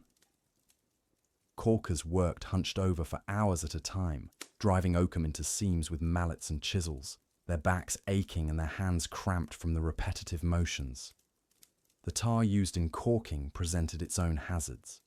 Workers were constantly exposed to its toxic fumes, which could cause respiratory problems and skin irritation. The hot tar would splatter and burn exposed skin, leaving permanent scars that marked a shipbuilder as surely as any guild badge. Despite these dangers, the work had to continue, as a ship's life depended on the quality of its caulking. Meanwhile, other specialists laboured on the countless components that would make the vessel functional. The installation of the rudder required extraordinary precision, as this massive steering mechanism had to be perfectly balanced and aligned. The rudder itself was a marvel of engineering, a carefully shaped timber that could weigh several tons, yet had to respond instantly to the helmsman's touch. Creating the complex system of hinges, chains, and supports that allowed such a massive piece of wood to move freely demanded skills that bordered on the miraculous. The construction of the ship's internal structure was equally challenging. Bulkheads had to be fitted with perfect precision to provide structural support while creating separate compartments for cargo, crew, and supplies. These internal walls were often load-bearing elements that distributed the stresses of the sea throughout the ship's frame. A poorly constructed bulkhead could cause the entire vessel to twist and break apart in heavy weather. The installation of the masts represented another pinnacle of the shipbuilder's art. These towering spars, often reaching heights of over 100 feet, had to be perfectly balanced and supported by a complex web of rigging and stays. The mast step, the foundation that held the mast in place, required extraordinary engineering skills to create a joint that could withstand the enormous forces generated by wind and wave. The process of stepping a mast was a community effort that brought together dozens of workers. Using only ropes, pulleys, and human strength, they had to raise these massive timbers into vertical position with millimeter precision. A slight miscalculation could result in disaster, with the falling mast potentially killing or injuring multiple workers. The tension during these operations was palpable, with every man knowing that his life might depend on the skill and coordination of his fellows. As the ship neared completion, the final details required just as much skill and attention as the major structural elements. The carving of decorative elements, while beautiful, also served functional purposes, providing handholds for sailors and identifying marks for the vessel's owners. These carvings had to be executed with tools barely more sophisticated than those used by Stone Age craftsmen. Yet the results were often works of art that rivaled anything produced in the finest workshops. The application of protective coatings represented the final phase of construction, but it was no less demanding than what had come before. Multiple layers of tar, paint, and other preservatives had to be applied in precise sequence, each coat requiring perfect weather conditions and timing. Workers laboured in toxic fumes, their health sacrificed to protect the vessel that would soon carry precious cargo across dangerous seas. Throughout this entire process, the ancient shipbuilders worked without the benefit of modern safety equipment or medical care. Injuries were common and often severe. Crushed limbs from falling timbers, burns from hot tar and tools, cuts from sharp implements, and respiratory problems from constant exposure to toxic substances were accepted as part of the trade. Many craftsmen bore the scars of their profession, their twisted fingers and bent backs, testament to years of punishing labour. The mental strain was equally severe. These men carried the weight of enormous responsibility, knowing that any mistake in their work could result in the loss of the ship and everyone aboard. The pressure to maintain standards while working under brutal conditions took a psychological toll that we can barely imagine today. Yet they persevered, driven by pride in their craft and the knowledge that their skills were essential to their civilization's survival and prosperity. The seasonal nature of shipbuilding added another layer of hardship to their lives. Much of the work had to be completed during specific weather conditions, creating periods of frantic activity followed by unemployment and poverty. During the busy season, shipbuilders might work from dawn to dusk, 7 days a week, their bodies pushed to the breaking point. In the off-season, many faced hunger and destitution, forced to seek other work or rely on the charity of their communities. The tools they used were primitive by modern standards, yet in the hands of skilled craftsmen, they could produce results of extraordinary precision and beauty. Each shipbuilder owned and maintained his own tools, passed down through generations and modified to suit individual preferences and techniques. The loss or damage of these tools could be catastrophic, potentially ending a craftsman's career and condemning his family to poverty. The knowledge required to build ships was vast and complex, encompassing not only woodworking skills, but also mathematics, engineering, and an intimate understanding of the sea itself. This knowledge was closely guarded, passed down through apprenticeships that could last for decades. The master shipbuilders were the repositories of centuries of accumulated wisdom, their minds containing the secrets that kept their civilization afloat. As we reflect on the incredible demands placed upon these ancient craftsmen, we begin to understand the true cost of the vessels that enabled trade, exploration, and warfare. Every ship that sailed represented years of human suffering, countless hours of back-breaking labour, and the sacrifice of men who gave their health and often their lives to master one of humanity's most challenging crafts. The shipbuilder's artistry extended far beyond mere construction. It was an intricate dance of tradition, innovation, and survival that defined entire communities across the ancient world. As we've explored the grueling physical demands and sophisticated techniques required to create seaworthy vessels, we now turn to perhaps the most remarkable aspect of their craft: the profound knowledge systems that guided every decision, from the selection of timber to the final blessing of a completed ship. These master craftsmen operated within a complex web of understanding that encompassed not just woodworking techniques, but also astronomy, mathematics, metallurgy, and even mysticism. The shipwright's knowledge was encyclopedic by necessity. He needed to understand the behavior of different woods under stress, the patterns of wind and current, the properties of various adhesives and sealants, and the intricate geometry required to create a hull that would slice efficiently through water while remaining stable in heavy seas. The process of designing a vessel began long before the first timber was cut. Master shipbuilders would spend months, sometimes years, conceptualizing the perfect craft for its intended purpose. They understood that a warship required different proportions than a merchant vessel, that a river barge demanded distinct characteristics from an ocean-going trader. This knowledge was rarely written down.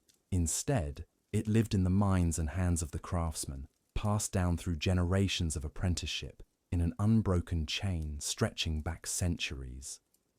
The mathematical precision required was staggering.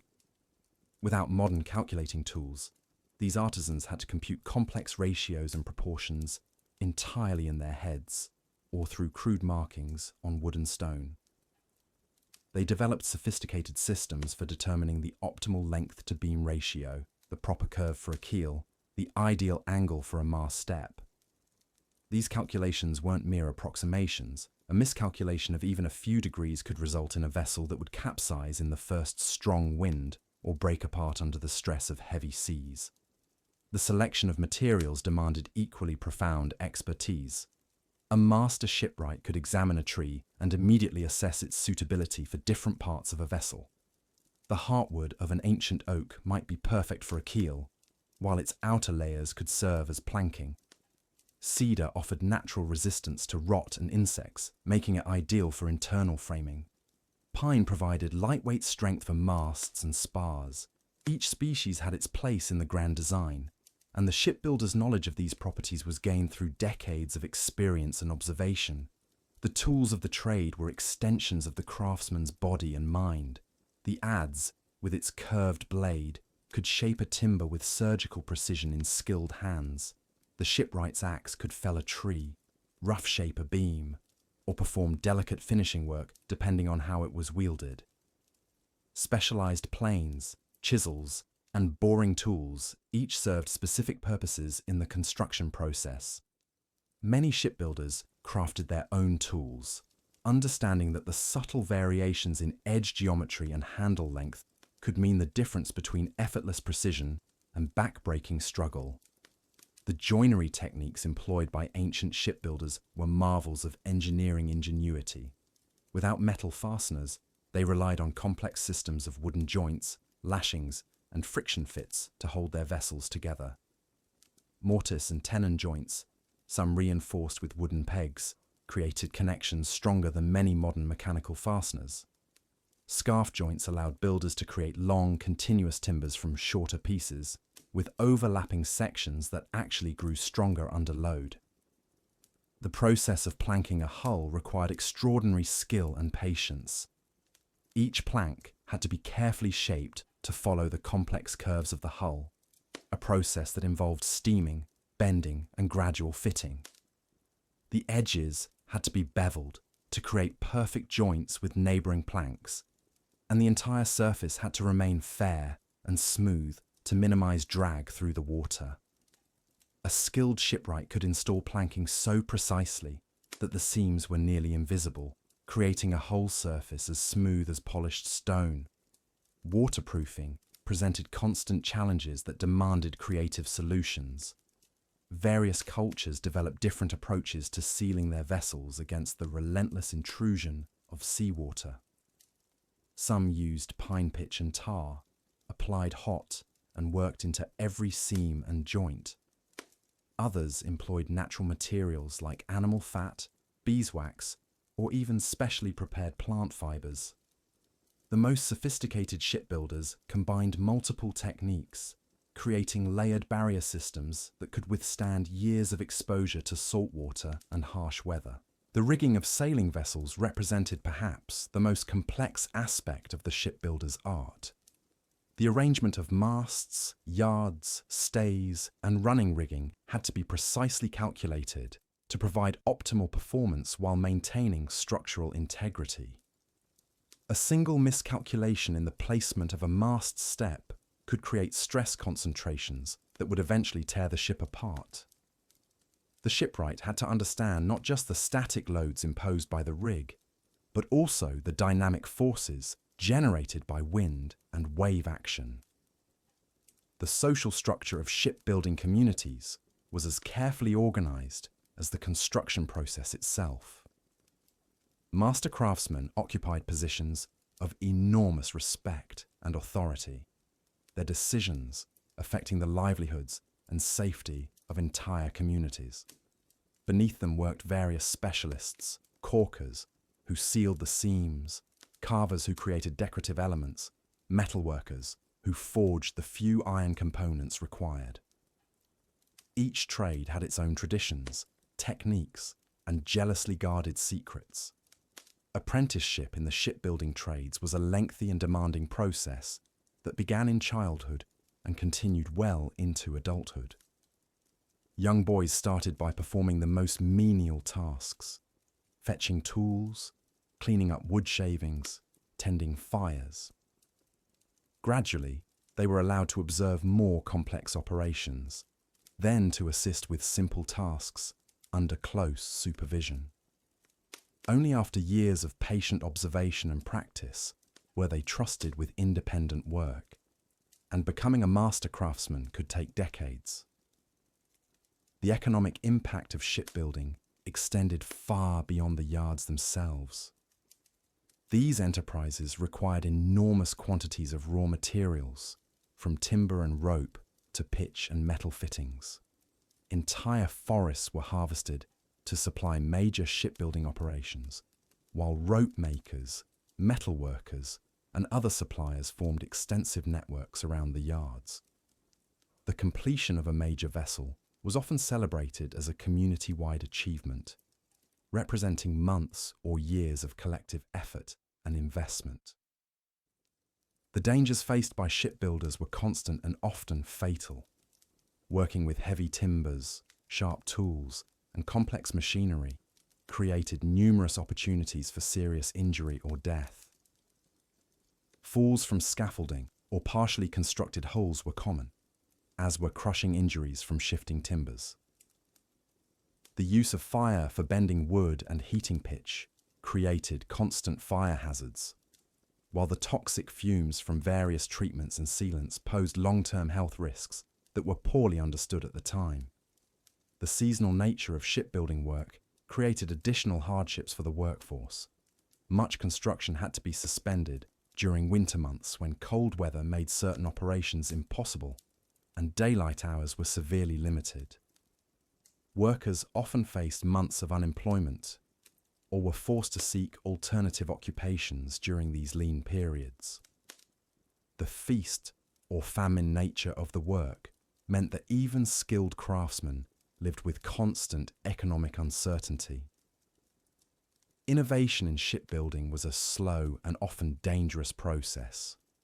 New techniques had to be tested on vessels that would carry human lives, creating powerful incentives for conservatism. However, competitive pressures and the demands of changing trade routes gradually drove technological advancement. Shipbuilders who could create faster, more maneuverable, or more capacious vessels gained significant advantages, but those whose innovations failed faced professional ruin and potential legal liability for any lives lost. The relationship between shipbuilders and their clients was complex and often fraught with tension. Wealthy merchants and naval commanders demanded vessels that met exacting specifications for speed, cargo capacity, and durability, but they also sought to minimize costs and construction time. Shipbuilders had to balance these competing demands while maintaining their professional reputations and ensuring the safety of their crews. Disputes over quality, delivery schedules, and payment were common, and sometimes led to lengthy legal battles. The spiritual and ritualistic aspects of shipbuilding were as important as the technical elements. Most cultures surrounded the construction and launching of vessels with elaborate ceremonies designed to ensure good fortune and divine protection. The selection of timber might be accompanied by offerings to forest spirits, while the laying of the keel required propitious timing according to astronomical observations. The launching itself was typically the occasion for major celebration, with religious blessings, community feasts, and elaborate rituals to consecrate the new vessel. The preservation and transmission of shipbuilding knowledge faced constant challenges. Without written manuals or technical drawings, the accumulated wisdom of generations could be lost if key practitioners died without passing on their expertise. Wars, plagues, and economic disruptions could decimate shipbuilding communities, taking with them centuries of refined techniques and hard-won experience. Some of the greatest shipbuilding traditions of the ancient world disappeared entirely, leaving only archaeological evidence of their former sophistication. The legacy of ancient shipbuilders extends far beyond their immediate historical context. The techniques they developed, refined through countless generations of practice and innovation, laid the foundations for all subsequent maritime technology. Their understanding of hydrodynamics, structural engineering, and materials science, gained through empirical observation and practical experience, anticipated many principles that would later be formalized by modern science. The vessels they created enabled the exploration, trade, and cultural exchange that shaped the development of human civilization. As we reflect on the extraordinary achievements of these ancient craftsmen, we gain a deeper appreciation for the complexity and sophistication of pre-industrial technology. Their work reminds us that human ingenuity and determination have always found ways to overcome seemingly impossible challenges, creating solutions of remarkable elegance and effectiveness, using only the materials and tools available to them. The ancient art of shipbuilding was not merely a craft. It was a delicate dance between life and death, where one misplaced stroke of the adze or poorly seasoned timber could mean the difference between safe harbor and a watery grave. As we delve deeper into this brutal world, we must examine the final stages of construction, where exhausted craftsmen face their most perilous challenges yet. The installation of the ship's rigging represented perhaps the most dangerous phase of the entire building process. Master riggers, their hands permanently stained with tar and their bodies bearing the scars of countless rope burns, would ascend towering masts that swayed precariously in the coastal winds. These men, often working at heights that would make modern construction workers blanch, had to thread massive hemp cables through blocks and pulleys while balancing on narrow yards suspended 50 feet above the ground. The rigging itself was a marvel of engineering complexity that demanded absolute precision.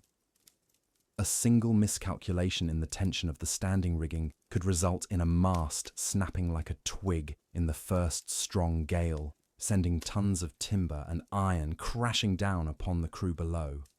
The running rigging, comprising hundreds of lines that controlled the ship's sails, required such intricate knowledge that riggers underwent apprenticeships lasting nearly a decade before they were trusted to work independently. Consider the life of Harold the Rope Walker, a master rigger who worked the shipyards of Bergen in the early 13th century. Harold had learned his trade from his father, who had learned it from his father before him, each generation passing down secrets of rope making and knot tying that were jealously guarded within their guild. Harold's hands, gnarled and scarred from years of handling rough hemp and manila, could splice a line in complete darkness or judge the proper tension of a shroud by touch alone. But Harold's expertise came at a terrible cost. His body bore the marks of his profession. A crooked arm from a fall when a backstay parted, fingers missing from accidents with sharp cutting tools, and lungs that wheezed from years of breathing in tar fumes and hemp dust. At 45, Harold was considered an old man in his trade, his reflexes slowing just enough to make his work increasingly perilous. The physical demands of rigging work were matched only by the mental strain. A rigger had to keep track of dozens of different line types, each with its specific purpose and breaking strength. The shrouds that supported the mast had to be set up with mathematical precision, their angles calculated to distribute the enormous forces generated by wind-filled sails. The halyards that raised and lowered the sails required exact positioning to ensure smooth operation, while the braces that controlled the yards demanded careful coordination to prevent the massive spars from colliding with each other. Weather was the rigger's constant enemy. Winter installations were particularly brutal, as frozen fingers struggled to manipulate stiff ropes, while icy winds cut through even the thickest woolen clothing. Summer brought its own challenges, with the scorching sun turning tar-coated rigging into instruments of torture that could burn exposed skin in seconds. Rain made every surface treacherously slippery, while fog reduced visibility to mere feet, forcing riggers to work by feel alone. The economic pressures surrounding rigging work were equally unforgiving. Ship owners, eager to get their vessels into profitable service, constantly pushed for faster completion times. This meant riggers often worked in dangerous conditions they would normally avoid, climbing aloft in marginal weather or working through the night by flickering torchlight. The guild system provided some protection, but a rigger who refused dangerous work too often might find himself blacklisted from future employment. The social hierarchy within the rigging crews was as complex as the ropework itself. At the top stood the master rigger, whose word was absolute law when it came to the installation sequence and safety procedures. Below him worked the journeyman riggers, skilled craftsmen who could handle most tasks but lacked the experience to oversee major installations. At the bottom were the apprentices, young men who spent their days hauling heavy coils of rope and learning the fundamentals of knot tying while nursing bruises from inevitable mistakes. The tools of the rigging trade were deceptively simple, yet required years to master. The marlin spike, a pointed iron tool used for separating rope strands during splicing, became an extension of the rigger's hand through constant use. Fids, wooden tools used for opening rope, lay for splicing, were carved to fit each rigger's grip perfectly. Sharp knives, kept razor-sharp for cutting clean rope ends, were prized possessions that riggers guarded jealously and maintained with religious devotion.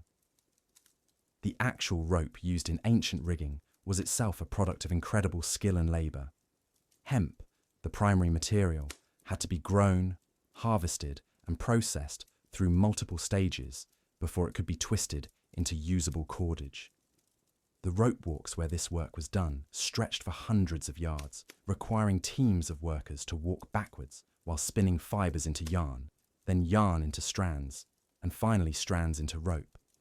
The quality of this rope quite literally held the ship together, making rope making one of the most crucial yet underappreciated aspects of shipbuilding. Different types of rigging served specific purposes that demanded different rope characteristics. Standing rigging, which provided permanent support for the masts, used the heaviest and strongest rope available, often coated with tar for weather protection. Running rigging, which had to move freely through blocks and tackle, required rope that was flexible yet strong, carefully chosen for its ability to bend repeatedly without breaking down. The shrouds, ratlines, and stays each had their own specifications, creating a complex web of requirements that challenged even the most experienced riggers. The installation process itself followed ancient traditions that had been refined over centuries. The lower shrouds went up first, providing basic support for the mast before additional rigging was added. Each shroud had to be tensioned precisely, using deadeyes and lanyards that allowed for fine adjustments. The process required multiple riggers working in coordination, communicating through a complex system of hand signals and shouted commands that could be understood over the noise of construction. As the rigging neared completion, the tension in the shipyard became palpable. This was the moment when years of work would be tested, when the accumulated skills of dozens of craftsmen would either triumph or fail catastrophically. The first time the masts bore their full complement of rigging was a moment of supreme anxiety, with everyone watching for signs of stress or failure in the complex web of rope and wood. But even successful rigging installation was merely the beginning of the rope's working life. The constant stretching and shrinking caused by changing weather conditions meant that rigging required continuous adjustment and maintenance. New rope stretched significantly in its first months of service, requiring regular retensioning to maintain proper support. Hemp rope also deteriorated rapidly when exposed to salt water and UV radiation, meaning that rigging had a finite lifespan that ship owners ignored at their peril. The economic impact of rigging work extended far beyond the shipyard itself. The demand for high-quality rope drove entire industries, from hemp farming to rope walk operations. Coastal communities often specialized in rigging work. developing expertise that was passed down through generations of maritime families. The knowledge required was so specialized that skilled riggers could command premium wages, making them among the more prosperous members of the shipbuilding community. Yet prosperity came with a price that extended beyond the immediate dangers of the work. Riggers aged quickly under the physical demands of their trade, with many unable to continue climbing aloft by their 50th birthday. Those who survived to old age often suffered from chronic pain and disabilities that made their final years a struggle for survival. The guild system provided some support for disabled members, but resources were limited and help was often inadequate. The psychological toll of rigging work was equally severe. The constant awareness that a single mistake could result in death or serious injury created a level of stress that few modern workers can imagine. Riggers developed superstitions and rituals designed to ward off accidents, from specific knots tied for luck to prayers offered before ascending particularly dangerous masts. These practices provided psychological comfort, but could not eliminate the very real dangers inherent in the work. Weather delays added another layer of complexity to rigging operations. Unlike many other aspects of shipbuilding that could continue in marginal conditions, rigging work was completely dependent on favorable weather. Strong winds made work aloft impossible, while rain turned rope slippery and dangerous to handle. These delays could stretch rigging installation over weeks or even months, adding to costs and frustrating ship owners eager to see their investments completed. The training of new riggers was itself a dangerous endeavour that claimed many young lives. Apprentices learned by doing, starting with simple tasks on deck, before gradually working their way up the masts. Even basic rope handling could be dangerous for inexperienced hands, as hemp rope under tension could easily break bones or sever fingers if handled incorrectly. Many apprentices bore permanent scars from their early training, badges of their initiation into this dangerous brotherhood. The seasonal nature of much shipbuilding work meant that riggers often faced periods of unemployment during winter months, when construction slowed or stopped entirely. This forced many to seek alternative employment or travel to warmer climates, where work continued year-round. The uncertainty of employment added financial stress to an already dangerous profession, making it difficult for riggers to plan for their futures or support their families adequately. As ships grew larger and more complex throughout the medieval period, rigging systems became correspondingly more sophisticated and dangerous. What had once been manageable installations on smaller vessels became major engineering challenges, requiring teams of specialists working in perfect coordination.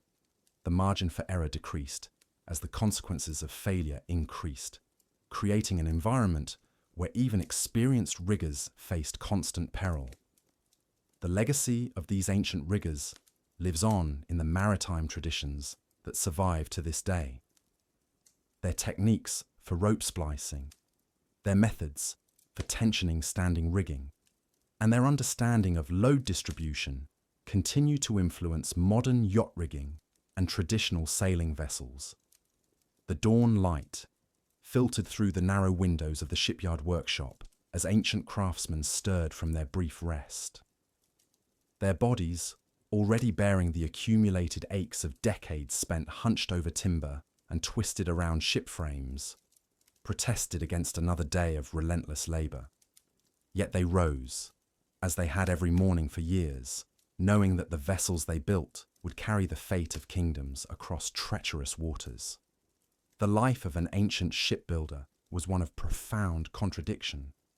These master craftsmen possessed knowledge that could determine the success of entire naval expeditions, yet they lived as virtual prisoners of their own expertise. Kings and admirals understood that letting such valuable artisans fall into enemy hands could spell disaster. Shipbuilders found themselves bound not just by guild obligations and royal contracts, but by the very real threat of death should they attempt to share their secrets with rival nations.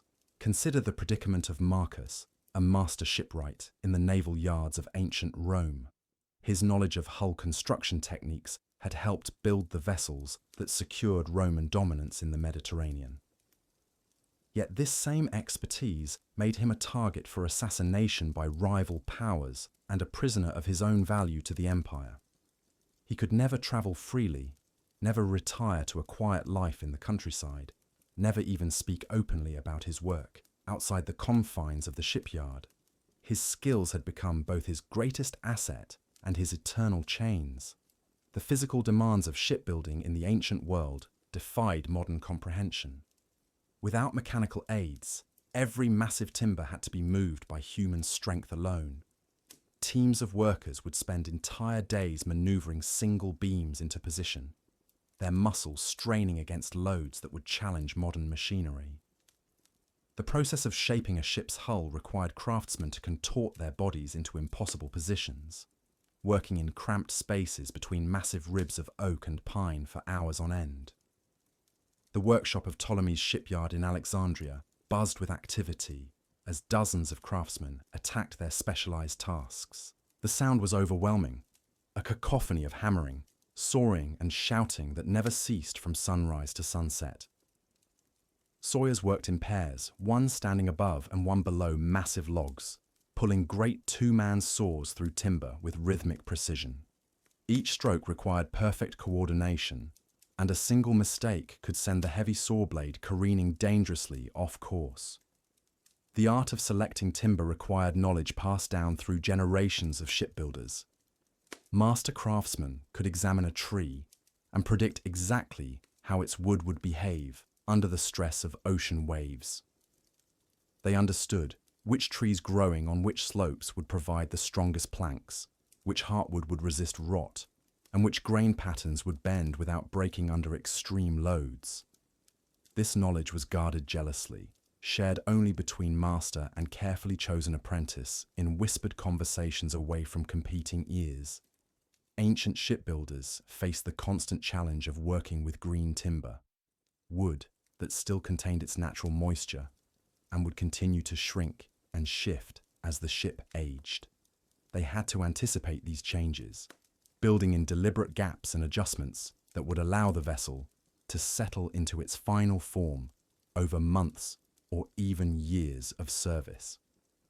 A miscalculation could result in a ship that literally tore itself apart as the timber dried and contracted. The process of steam bending massive planks into the curved shapes required for hull construction pushed both wood and craftsmen to their absolute limits. Workers would spend hours stoking fires under enormous steam boxes, creating the intense heat and moisture needed to make thick oak planks pliable enough to bend. Then came the dangerous work of removing the scalding timber and forcing it into position before it cooled and became rigid again. Burns from steam and hot wood were so common that most shipbuilders bore permanent scars across their hands and forearms. Joining techniques in ancient shipbuilding required precision that would challenge modern craftsmen. Without power tools, every joint had to be cut by hand with chisels and saws. Mortise and tenon joints that would hold the ship together through decades of pounding waves had to be measured and cut to tolerances of fractions of inches. A single poorly fitted joint could create a weak point that would eventually doom the entire vessel and everyone aboard it. The caulking process, sealing the gaps between planks to make the hull watertight, represented one of the most critical and dangerous aspects of shipbuilding. Craftsmen would drive oakum, tarred rope fibers into every seam using specialized tools and mallets. The work required them to hang over the sides of ships under construction, suspended by ropes and working in positions that offered no room for error. A fall could mean death or crippling injury, yet the work could not be rushed. Lives would depend on every carefully sealed joint. Ancient shipbuilders developed an almost supernatural understanding of wood grain and structural forces. They could feel stress patterns in timber, sensing weak points that might not become apparent until a vessel encountered its first serious storm. This intuitive knowledge came only through decades of experience, often purchased at the cost of watching ships they had built return damaged or not return at all. The creation of sails, represented another specialized craft within the shipbuilding trade. Master sail makers worked with enormous pieces of canvas, cutting and stitching with techniques that balanced strength against weight. They understood how different weaves would respond to various wind conditions, how to reinforce stress points without adding unnecessary bulk, and how to shape sails that would efficiently capture wind from multiple directions. The work required both the precision of a tailor and the strength of a laborer, as the finished sails could weigh hundreds of pounds. Rope making for ancient ships demanded its own specialized knowledge and incredible physical endurance. Craftsmen would walk backward for hundreds of yards, spinning individual fibers into ever thicker strands, then combining those strands into the massive cables needed for rigging and anchors. The work never stopped, as ships constantly needed replacement rigging due to wear and weather damage. Rope makers developed distinctive gaits and postures from years of walking backward while managing heavy, twisting fibers. The installation of rigging on completed vessels required shipbuilders to become part sailor, part acrobat. They climbed to dizzying heights to attach lines and blocks, working on narrow masts that swayed dangerously even in calm conditions. Every line had to be positioned precisely, as the complex web of rigging controlled every aspect of the ship's movement and stability. A single misplaced rope could render a vessel unmanageable or cause catastrophic failure in heavy weather. Metal fittings for ancient ships had to be forged by hand in blazing furnaces that turned workshops into infernos. Blacksmiths working on ship components created massive anchors, reinforcing bands, and countless smaller fittings, each one custom-made for its specific purpose. The heat from forges combined with the physical demands of hammerwork in the confined spaces of shipyards created working conditions that few modern laborers could endure. The economics of ancient shipbuilding trapped craftsmen in cycles of feast and famine. When war threatened or trade expanded, shipbuilders worked around the clock with steady pay and high demand for their skills.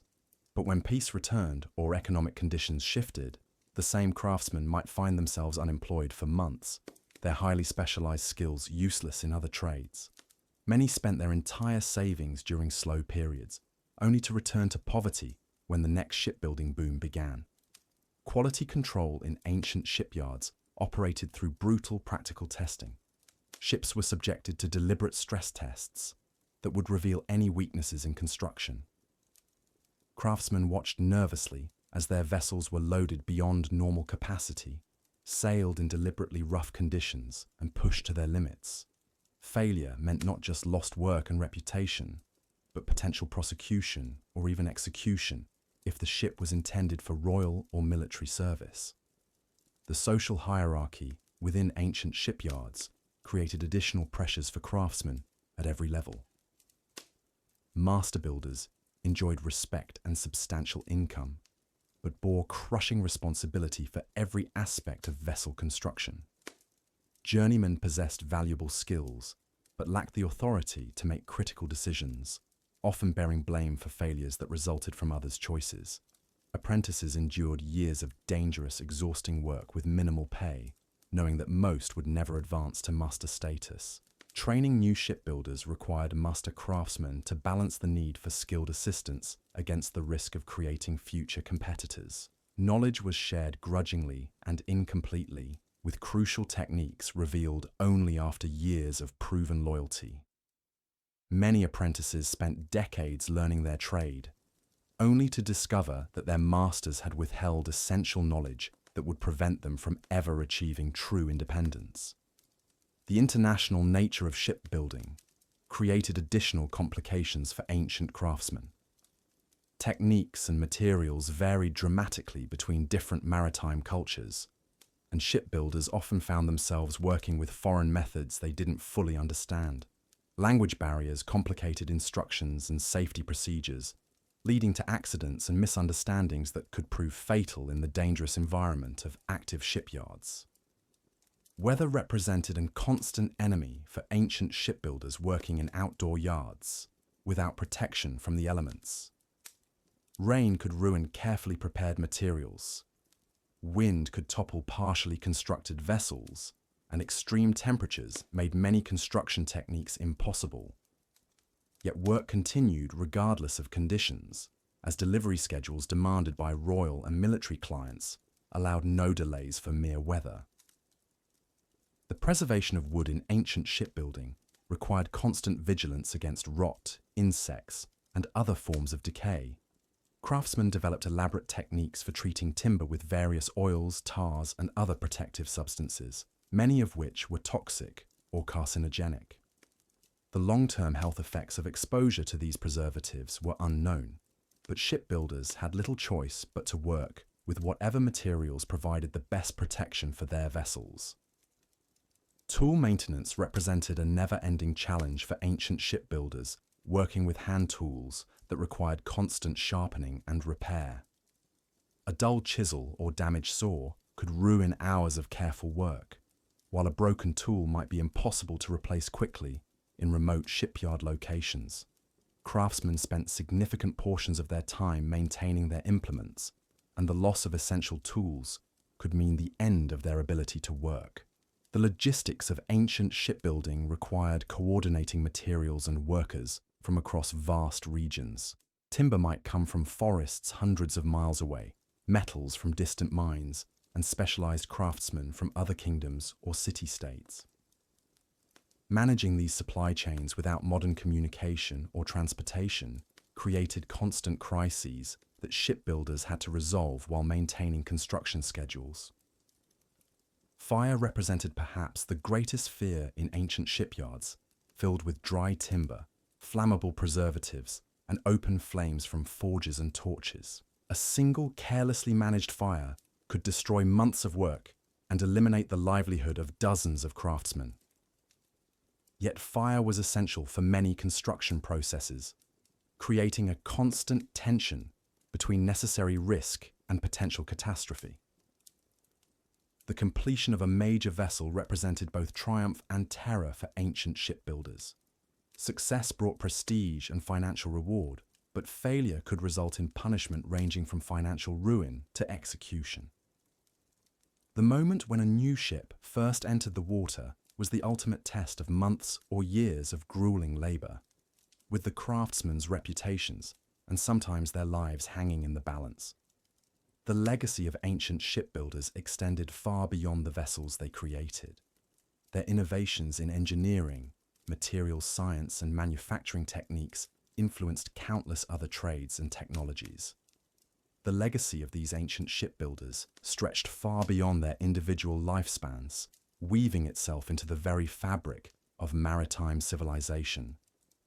As the medieval period drew to a close and new horizons beckoned, the accumulated wisdom of generations of craftsmen had created something remarkable. A foundation of knowledge so robust that it would carry humanity across uncharted oceans. In the great shipyards of Venice, Genoa, and the Baltic ports, master builders had perfected techniques that seemed almost mystical in their precision. They could look at a piece of timber and know instantly whether it would bend gracefully into a ship's ribs or split under pressure. Their hands could shape wood with such finesse that joints fitted together like puzzle pieces, creating vessels that could flex with the waves rather than fight against them. The guild system that had tortured individual craftsmen with its rigid hierarchies had, paradoxically, created an unparalleled network of knowledge sharing. When a Venetian shipwright travelled to Constantinople or a Hanseatic builder worked in London, they carried with them not just their personal skills, but the collective wisdom of their entire tradition. Trade routes became conduits for technical innovation, with each port adding its own refinements to the ancient arts. Perhaps most remarkably, these craftsmen had solved problems that would challenge engineers even today. They developed methods for creating watertight seals, using only natural materials, pine tar, and oakum forced into seams with such precision that their ships could sail for months without major leaking. They understood the complex mathematics of hull design long before the formal science of naval architecture existed, creating vessels that could carry maximum cargo while remaining stable in the roughest seas. The economic impact of their work was staggering. The ships they built enabled the spice trade that connected Europe to Asia, the fishing fleets that fed growing populations, and the merchant vessels that carried goods between distant cities. Without their expertise, the very concept of global commerce would have remained impossible. Every bolt of silk from China, every load of grain from the Baltic, every barrel of wine from France depended on their craftsmanship. But it was in the realm of exploration that their true legacy shines brightest. The ships that carried Columbus to the Americas, Vasco da Gama around Africa, and Magellan across the Pacific were direct descendants of the vessels crafted by medieval shipbuilders. The techniques for creating strong, flexible hulls capable of withstanding oceanic voyages had been perfected over centuries of gradual refinement. The knowledge of how to step masts that could carry enormous sails, how to create rudder systems that could control massive vessels, and how to balance cargo loads for optimal sailing performance. All of this came from the accumulated wisdom of countless anonymous craftsmen. The social transformation enabled by their work was equally profound. Maritime trade created new classes of merchants and financiers, challenged the feudal order with networks of urban commerce, and facilitated the exchange of ideas that would fuel the Renaissance. The ships built in medieval yards carried not just goods, but knowledge, manuscripts, scholars, artists, and innovations that would reshape European civilization. Even their failures contributed to progress. Every ship that foundered in a storm, every hull that cracked under stress, every mast that snapped in high winds, taught valuable lessons that were incorporated into future designs. The shipbuilding community developed an almost scientific approach to learning from disasters, constantly refining their techniques based on hard-won experience. The environmental knowledge embedded in their craft was extraordinary. They understood seasonal variations in wood quality, knew which trees from which regions would provide the best materials for specific purposes, and developed sustainable harvesting practices that could maintain forest resources over generations. Their relationship with the natural world was one of deep understanding rather than simple exploitation. As we reflect on their contributions from our modern vantage point, it becomes clear that these ancient shipbuilders achieved something truly remarkable. Working with hand tools and empirical knowledge, facing constant dangers and economic uncertainties, they created the maritime technology that would transform the world. Their innovations in hull design, rigging systems, and construction techniques laid the groundwork for every subsequent advance in naval architecture. The ships they built carried humanity into a new age, an age of global exploration, international trade, and cultural exchange that continues to shape our world today. Every cargo container that crosses the Pacific, every cruise ship that navigates the Mediterranean, every fishing vessel that braves the North Atlantic, carries within its design the accumulated wisdom of those long-ago craftsmen who learned their trade through blood, sweat, and unwavering dedication. Their story reminds us that progress often comes not through dramatic breakthroughs, but through the patient accumulation of knowledge passed down from master to apprentice across generations. In their hammers and adzes, their measuring techniques and joinery methods, their understanding of wood and water and wind, they preserved and advanced the technologies that would ultimately shrink the world and connect distant peoples. The grueling life of ancient shipbuilders was indeed marked by hardship and sacrifice, but it was also illuminated by the profound satisfaction of creating something lasting and meaningful.